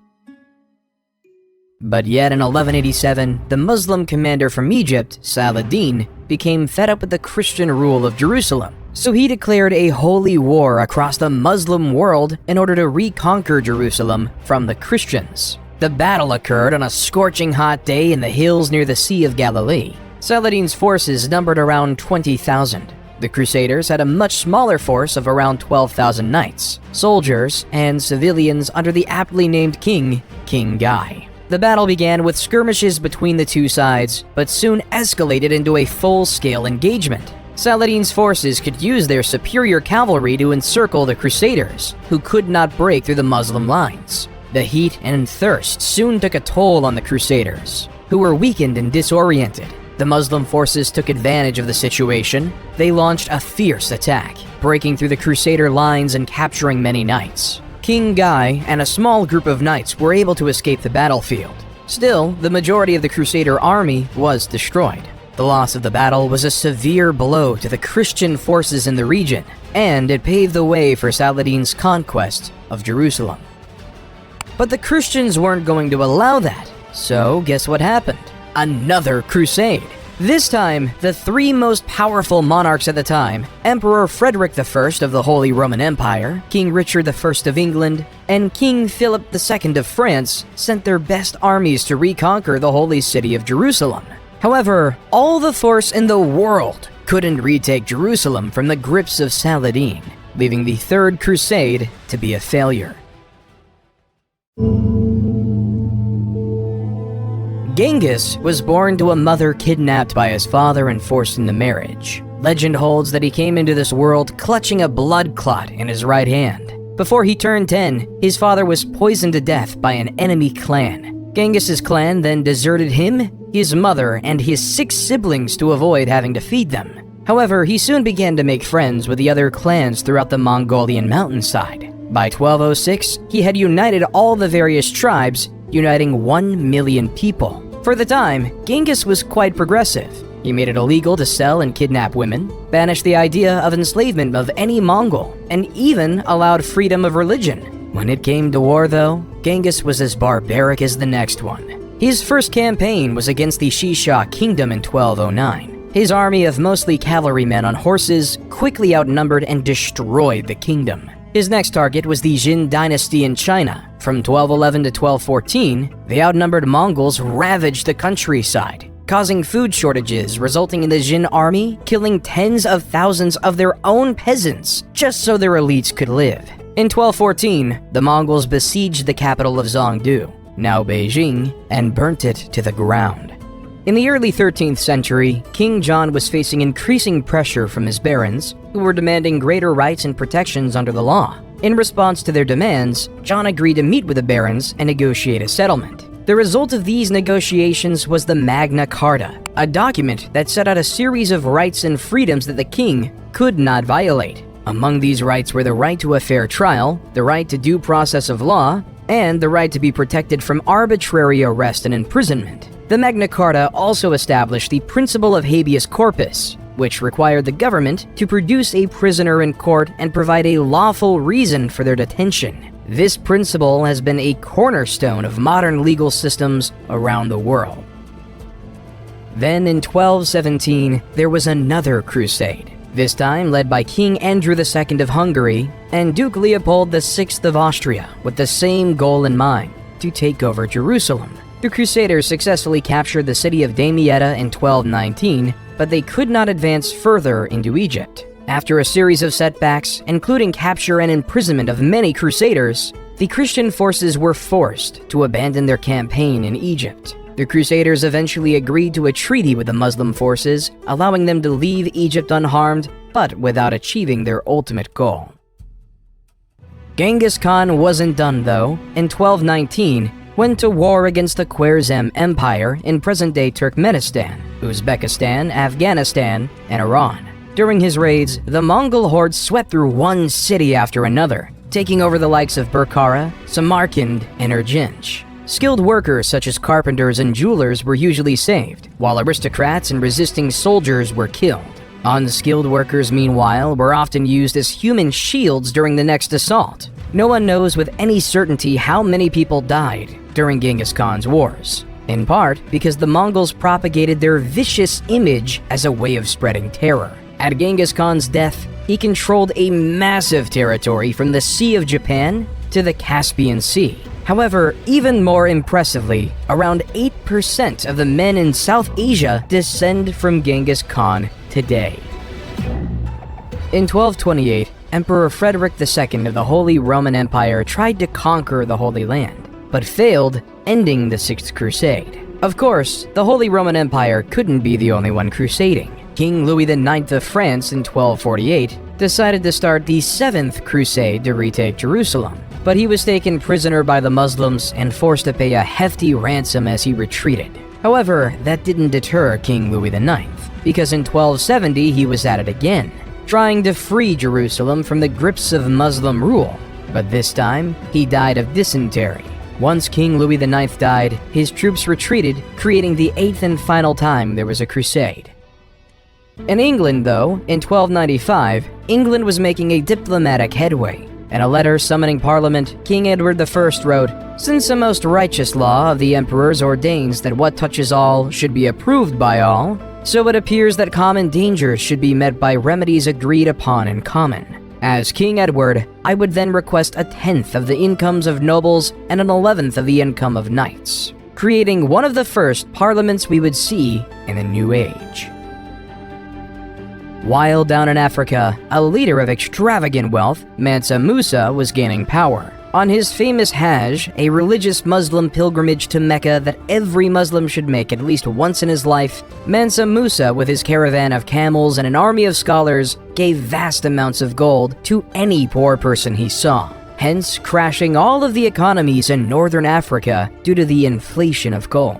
When Mansa Musa returned to Mali, he made it his life purpose to make Timbuktu the Muslim capital of knowledge. So Mansa Musa invested heavily in building the University of Sankore. Various Islamic faith scholars quickly made their way to Sankore to study Islamic theology, law, and literature with over 1 million manuscripts. Mansa Musa was also a very religious man with a policy that he commissioned a new mosque every Friday. However, sadly though, only the Djinguereber Mosque in Timbuktu stood the test of time.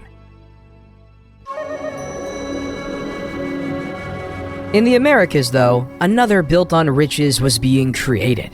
As Aztec legend has it, the god Huitzilopochtli directed them to build where they saw an eagle perched on a cactus, eating a snake. When they saw this exact scene on an island located in what was once Lake Texcoco, they interpreted it as a sign from their god, and founded Tenochtitlan on that island. As time passed, Tenochtitlan started to build impressive temples such as the Great Temple. The Great Temple comprised of two main structures, dedicated to the gods Huitzilopochtli and Tlaloc. The city itself was most fascinating. It was designed with a complex system of canals and causeways to help control flooding and facilitate transport across the city, while they started to farm on floating gardens known as chinampas on the shallow waters of Lake Texcoco, which were used to grow crops such as maize, beans, and squash. As Mali and the Aztecs were building their cities, England and France were in war for 100 years. The origins of the conflict lay with the status of the Duchy of Guyenne. In basic capitalistic terms, this was owned by the British Crown. However, the land itself was in France. The second reason was that the last direct descendant of Charlemagne, King Charles IV, died in 1328. So the next closest relative was Edward III, the King of England. So King Edward III claimed the rule of France in 1337, which was not liked by the French people. As the petty, erratic 100 Years' War raged on, the people of the world had to face a pandemic like no other, the bubonic plague. As the Italian poet Giovanni Boccaccio wrote, at the beginning of the malady, certain swellings either on the groin or under the armpits waxed to the bigness of a common apple, others to the size of an egg, some more and some less, and these the vulgar named plague boils. Historians believe this pandemic was spread by rats traveling through ships across Europe and merchants throughout the Silk Road. No matter how this plague was produced, around 75 to 200 million people died. With the death of so many people, especially the poor, landowners and nobles were required to allow farmers to keep more of the product they farmed, leading to more workers' rights. In China, though, a group of rebels known as the Red Turbans revolted against the Mongol rulers of China. The Red Turbans were led by a man named Zhu Yanzhong, born into a poor peasant family. Zhu built a strong following among the rebel forces, and eventually emerged as their leader. In 1368, Zhu declared himself emperor and established the Ming Dynasty, marking the beginning of a new era in Chinese history.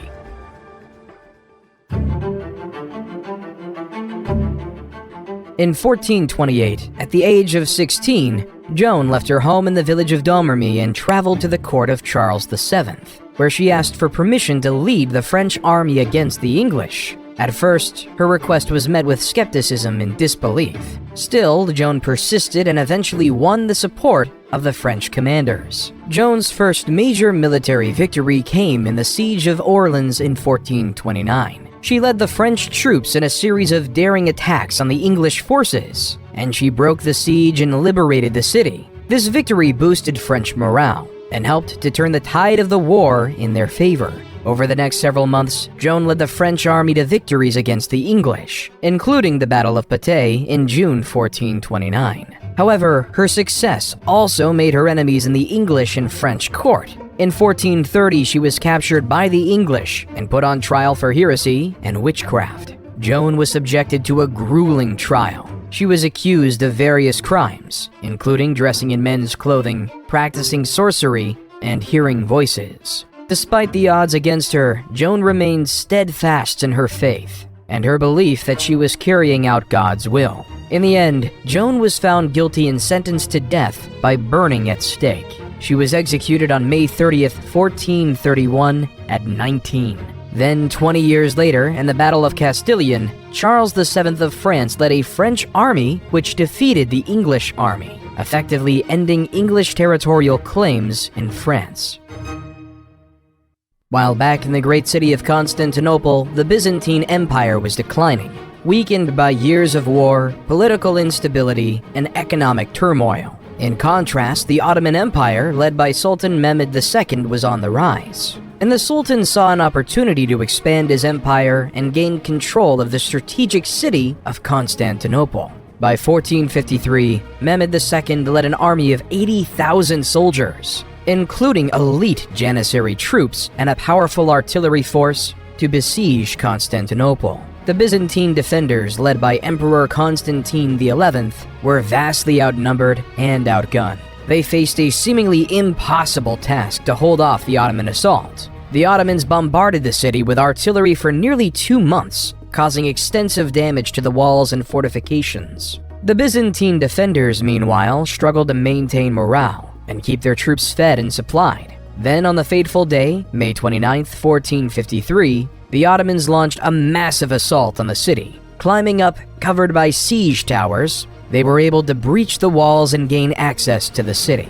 Despite putting up a valiant defense, the Byzantine defenders were overwhelmed, and the Ottomans were able to storm the city and capture the capital, causing the Great Byzantine Empire to fall. In 1453, all paths no longer led to Rome, and all traces back to the Empire of Caesar were erased. It was replaced by the beginning of utter Ottoman domination in the region, ushering in a new era of Turkish power and influence in the Mediterranean. While the Byzantines might have been falling, the Russians were finally gaining their independence. At the time, the Mongol Empire was ruling over Russia, demanding that various Russian towns pay tribute or face the wrath of the Mongols. However, in 1472, Ivan the Great refused to pay such tribute. Over the next several years, he built up his military strength and was able to drive out the Mongol garrisons from various cities and towns throughout Russia. In 1480, the Mongols demanded that Ivan pay tribute or face military action, but after a tense standoff, they finally retreated. Ivan's victory was the beginning of a free Russia and the decline of the Mongolian Empire. Then in 1492, as Christopher Columbus sailed the ocean blue, the Europeans discovered the New World. Set initially on finding a path to India, instead he landed on an island in the Bahamas, which he aptly named San Salvador. When he and his crew set up camp, he met the Lucayans, skilled fishermen and farmers, who welcomed him and his crew and provided them with food and supplies.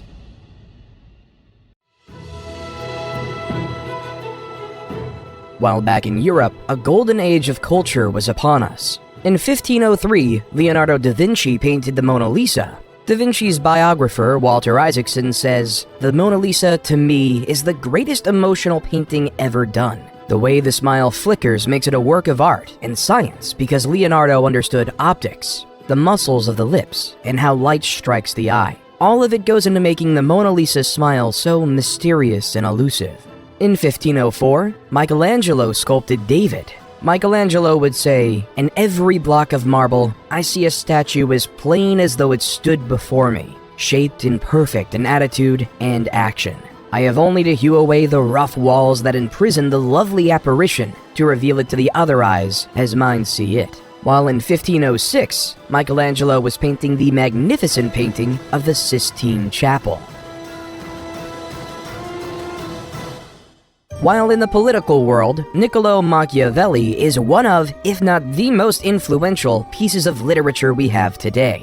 The Prince is a political manifesto that comments on the past civilizations we've heard about in this video. Machiavelli writes, "It is much safer to be feared than loved, because love is preserved by the link of obligation, which, owing to the baseness of men, is broken at every opportunity for their advantage. But fear preserves you by a dread of punishment which never fails." Think about the ordinary farmer. Think about the man who spends generations of their life farming, giving heavy taxes to a noble lord for doing nothing except protecting them. Why won't the farmers rebel? It's because they're afraid of what would happen without their leaders. Without the elites, the Huns or the Mongols can come to your farm and destroy you on their own. So you live in fear as to what might happen to you, leaving you to give your wheat to said leader.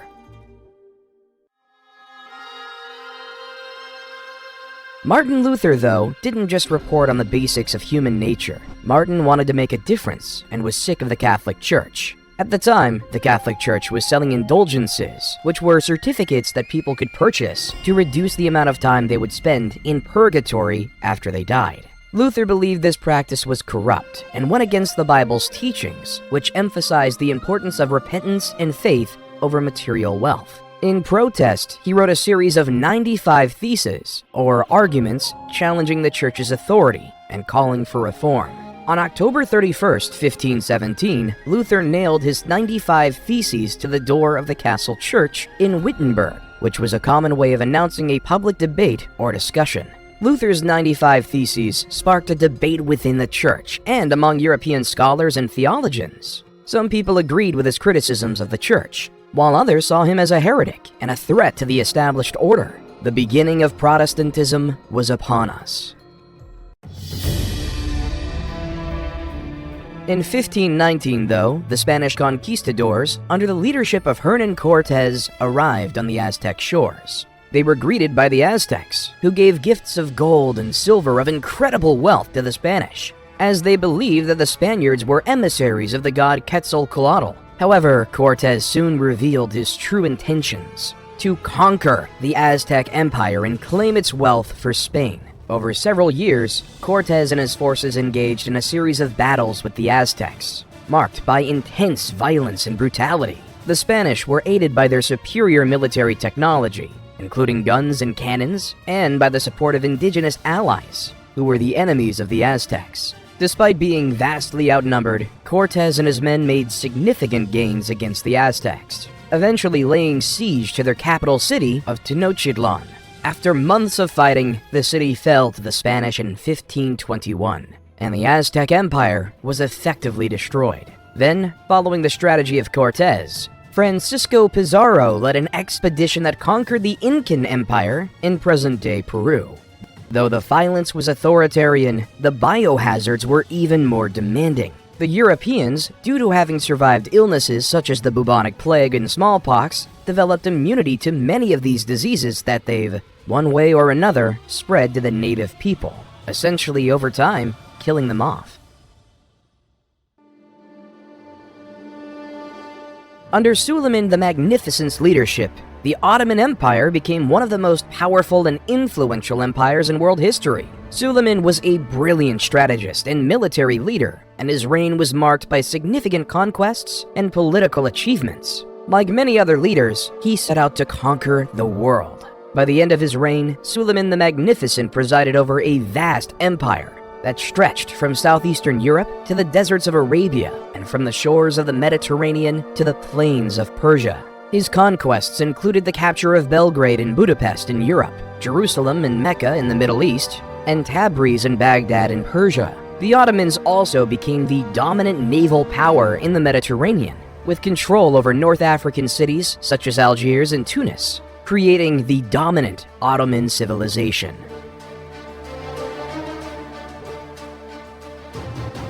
But yet, all things fall when one is in love, and the murder-happy King Henry had fallen in love with Anne Boleyn and was desperate to marry her.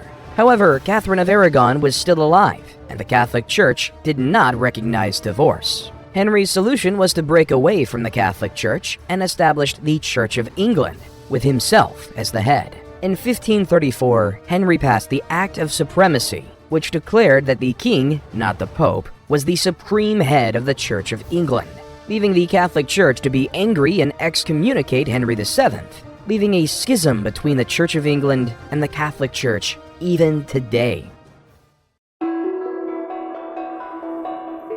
Ivan the Terrible is now the ruler of Russia. In the early years of his reign, Ivan enjoyed significant success, launching military campaigns against neighboring kingdoms and expanding Russia's borders. He also oversaw the construction of magnificent public works, including St. Basil's Cathedral in Moscow. However, as Ivan grew older, he became increasingly paranoid and erratic. He launched a series of brutal purges and executions, targeting anyone he perceived as threatening his power. He also had a volatile temper, lashing out at advisors and nobles who dared to question his decisions. In 1560, Ivan suffered a devastating personal loss when his beloved wife Anastasia died. This event seems to have triggered a significant psychological breakdown, and Ivan became increasingly unstable and violent. He launched a series of bloody campaigns against his own people, including the notorious Oprichnina, a campaign of terror and repression that killed thousands of Russians and destroyed countless homes and families, truly deserving of the name terrible. While Russia was going through that, England was on the rise with the start of the English Renaissance under the leadership of Queen Elizabeth I. Elizabethan playwrights dominated the scene, creating written words that were poetic in language and poignant in meaning. They've even written plays about people we've already talked about. William Shakespeare wrote many plays, including Histories, Julius Caesar, which was about the assassination of Julius Caesar, King John, which was about the 100 Years' War, and Henry VII was a play about showing human needs to gain power. Other notable playwrights who filled the scene were Christopher Marlowe, Ben Jonson, and John Webster. While on the other side of the world, the English colony of Jamestown was forming in Virginia, under the Virginia Trading Company. Slightly up north, Samuel de Champlain was establishing the French colony of Quebec in Canada. While back in the Old World, they were having a new era of fighting, the 30 Years' War. This time, it was between the Protestants and the Catholics. It began in 1618 when the Holy Roman Emperor attempted to impose Catholicism on the Protestant population of Bohemia. The Bohemians rebelled, and soon the conflict spread throughout the region. Over the next 30 years, armies marched and counter-marched across Europe, leaving a trail of destruction and devastation. The war was characterized by brutal sieges, bloody battles, and atrocities committed by both sides. At its height, the war involved most of the major powers of Europe, including France, Spain, Sweden, and the Holy Roman Empire. It was fought along religious, political, and economic lines, with each side vying for dominance and control. The war finally ended in 1648 with the signing of the Peace of Westphalia. The treaty recognized the Dutch Republic's independence, established the individual state's sovereignty within the Holy Roman Empire, and ended the religious conflicts that fueled the war. While in China, the Ming court was plagued by corruption, factionalism, and economic decline. The emperor at the time, Chongzhen, faced mounting pressure from his advisors to strengthen the military and defend against the Manchu threat. However, his efforts were hindered by infighting among officials and a lack of resources. In 1644, the Manchu army, led by Prince Dorgon, launched a massive invasion of China. The Ming army, weakened by years of neglect and corruption, was no match for the highly disciplined and skilled Manchu forces. The Manchus quickly conquered Beijing and installed their puppet emperor, ending the Ming dynasty, continuing the cycle of dynasties in China.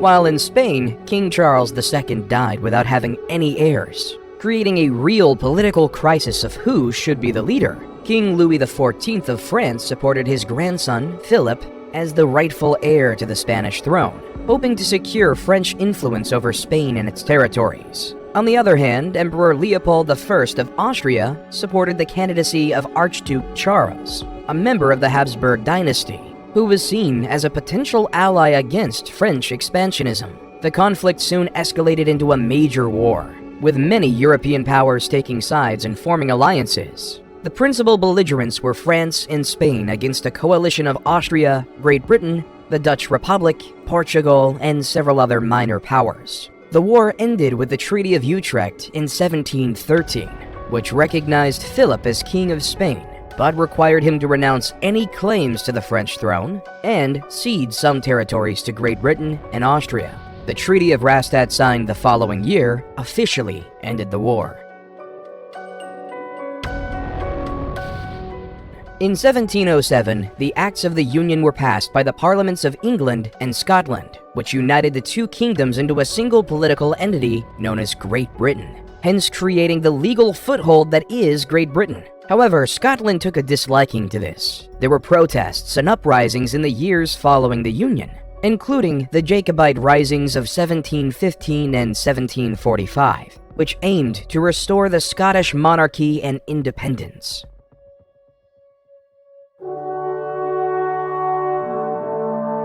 Then, on July 4th, 1776, A group of American patriots stood in a room in Philadelphia, signing a document that would say the words, "We hold these truths to be self-evident, that all men are created equal, that they are endowed by their Creator with certain unalienable rights, that among these are life, liberty, and the pursuit of happiness." War in the Americas was on. But back in Europe, the tone was quite different. Adam Smith published the famous book, The Wealth of Nations, The Foundations of Laissez-faire Economics, which essentially says the market would balance itself out over time. In Austria, Mozart was performing his magnum opus, the Hafner Serenade. Mozart's Hafner Serenade is a charming and elegant work featuring courtly dance music and light, lyrical melodies. Its graceful melodies, subtle harmonies, and elegant instrumental writing characterize it. As the war continued, King George III sent his armies of the masses over to America. Though the colonists had little military training, their knowledge of the terrain and guerrilla tactics made them nearly invisible. At the same time, the Red Army coats were easy to see for the Americans. In the summer of 1781, George Washington and French General Rochambeau marched their forces south to Virginia, where they laid siege to Cornwallis and his army at Yorktown. The British were trapped and could not escape by land or sea. The siege dragged on for weeks. The American and French forces bombarded the British with artillery. They dug trenches to inch their way closer to the British defensive. The French Navy defeated the British Navy in a crucial naval battle off the coast of Virginia, cutting off Cornwallis's only escape route by sea. On October 14, 1781, the American and French forces launched a massive assault on the British defenses. The British fought valiantly, but were vastly outnumbered and outgunned, and they soon began to falter. On October 19th, Cornwallis surrendered his army to Washington, effectively ending the war. The victory at Yorktown was a decisive moment in the war, and it marked the end of British rule in America and the beginning of a new experiment. With America finally being free from the totally tyrannical grips of Britain, they had one issue. How were they going to lead? Were they going to make General George Washington their monarch? Therefore, democracy was chosen. However, Plato made a good point many years ago, that the common man was incapable and not wise enough to pick a better leader to lead them to success. So the American-founded Constitutional Convention came up with this idea of the Electoral College, where the common man would vote for a particular person who would then have a say in who could be president. So instead of the president being directly voted on by the people, they would vote on elites, who would then vote for the president directly.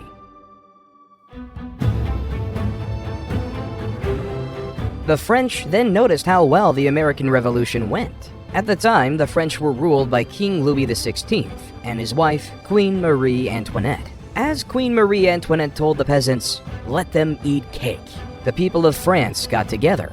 They decided they wanted more say in how the country was run, and they formed a group called the National Assembly and started making new laws to give them more rights.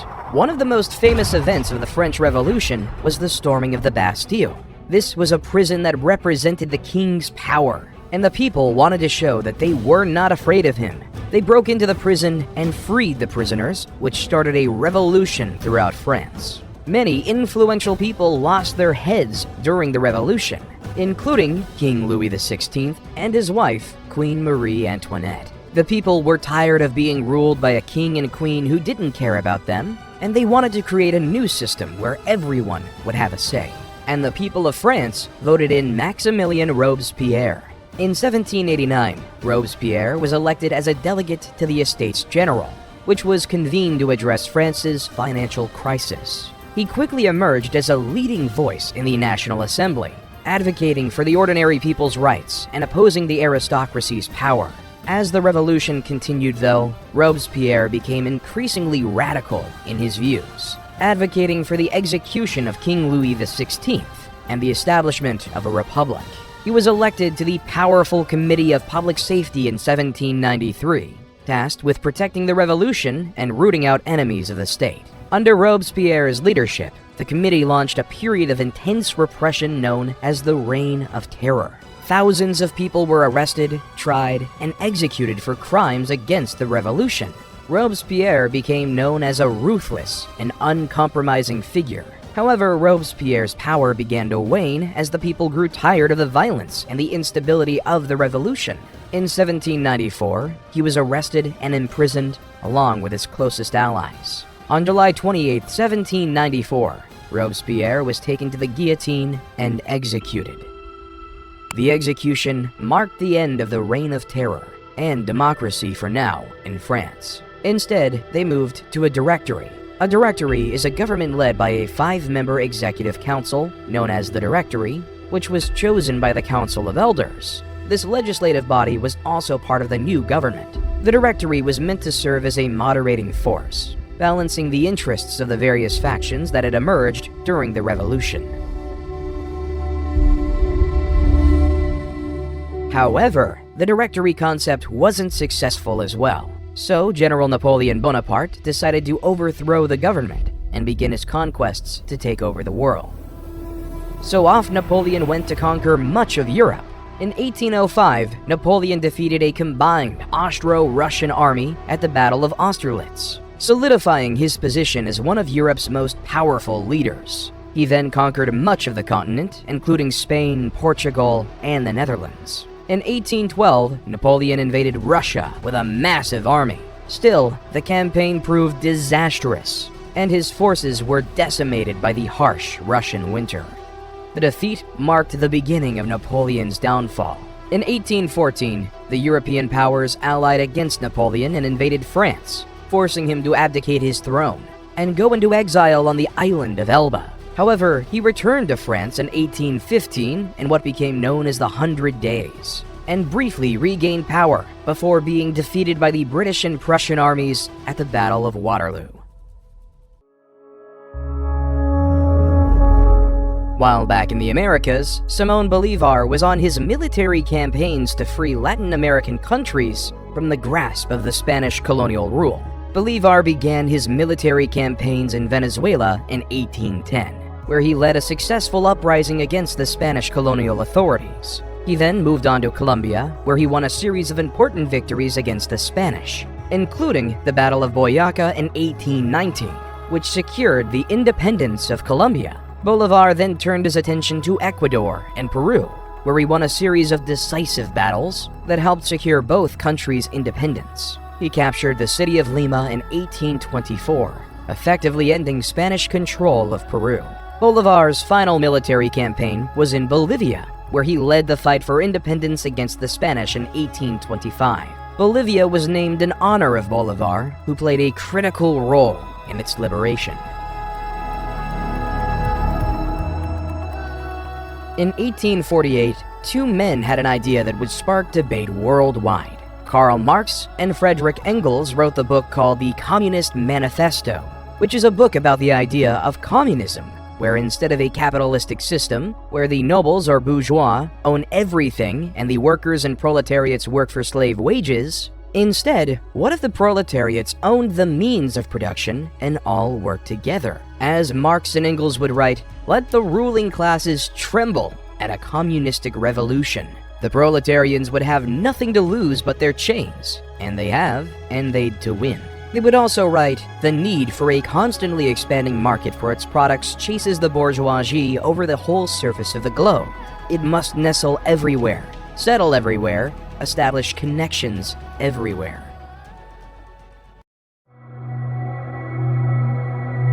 Right after the writing of the Communist Manifesto began a period in Europe known as the Scramble for Africa. It all began in the 1870s when European countries began to explore the interior of Africa, looking for new territories to claim and resources to exploit.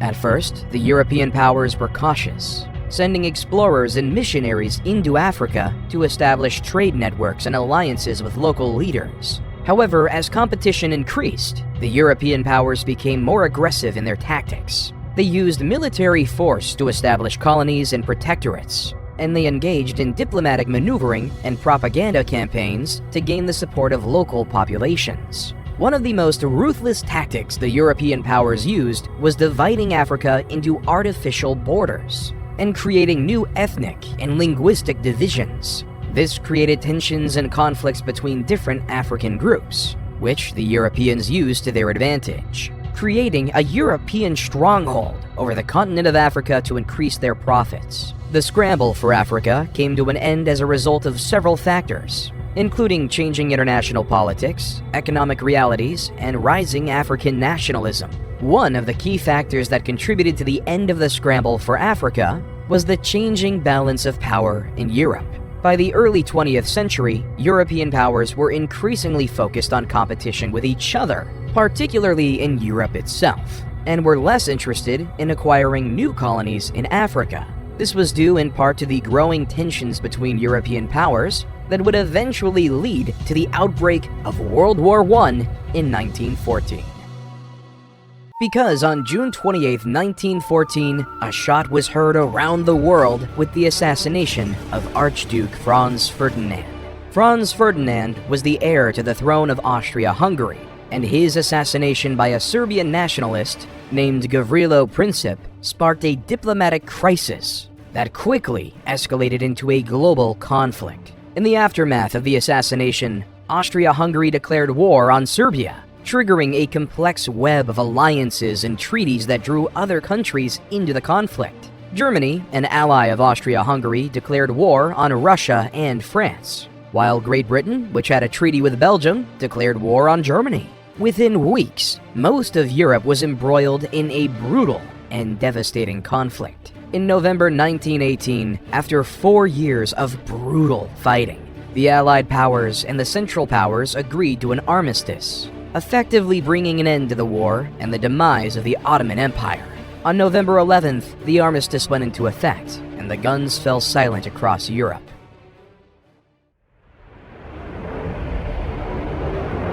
World War II. The peace was short-lived because a man named Adolf Hitler invaded Poland. Like Alexander the Great, Julius Caesar, Trajan, Attila the Hun, Genghis Khan, Napoleon Bonaparte, and Suleiman the Great, Adolf Hitler wanted to establish an empire for his nation and his people.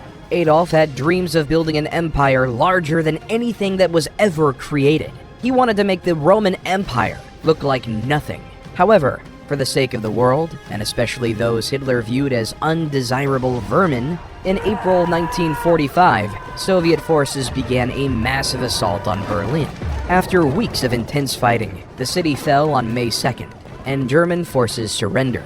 Meanwhile, Allied forces were closing in from the west, and on May 7th, Germany signed an unconditional surrender, officially ending the war in Europe. A few months later, after the bombings of Nagasaki and Hiroshima, Japan surrendered as well, leaving the war to be over.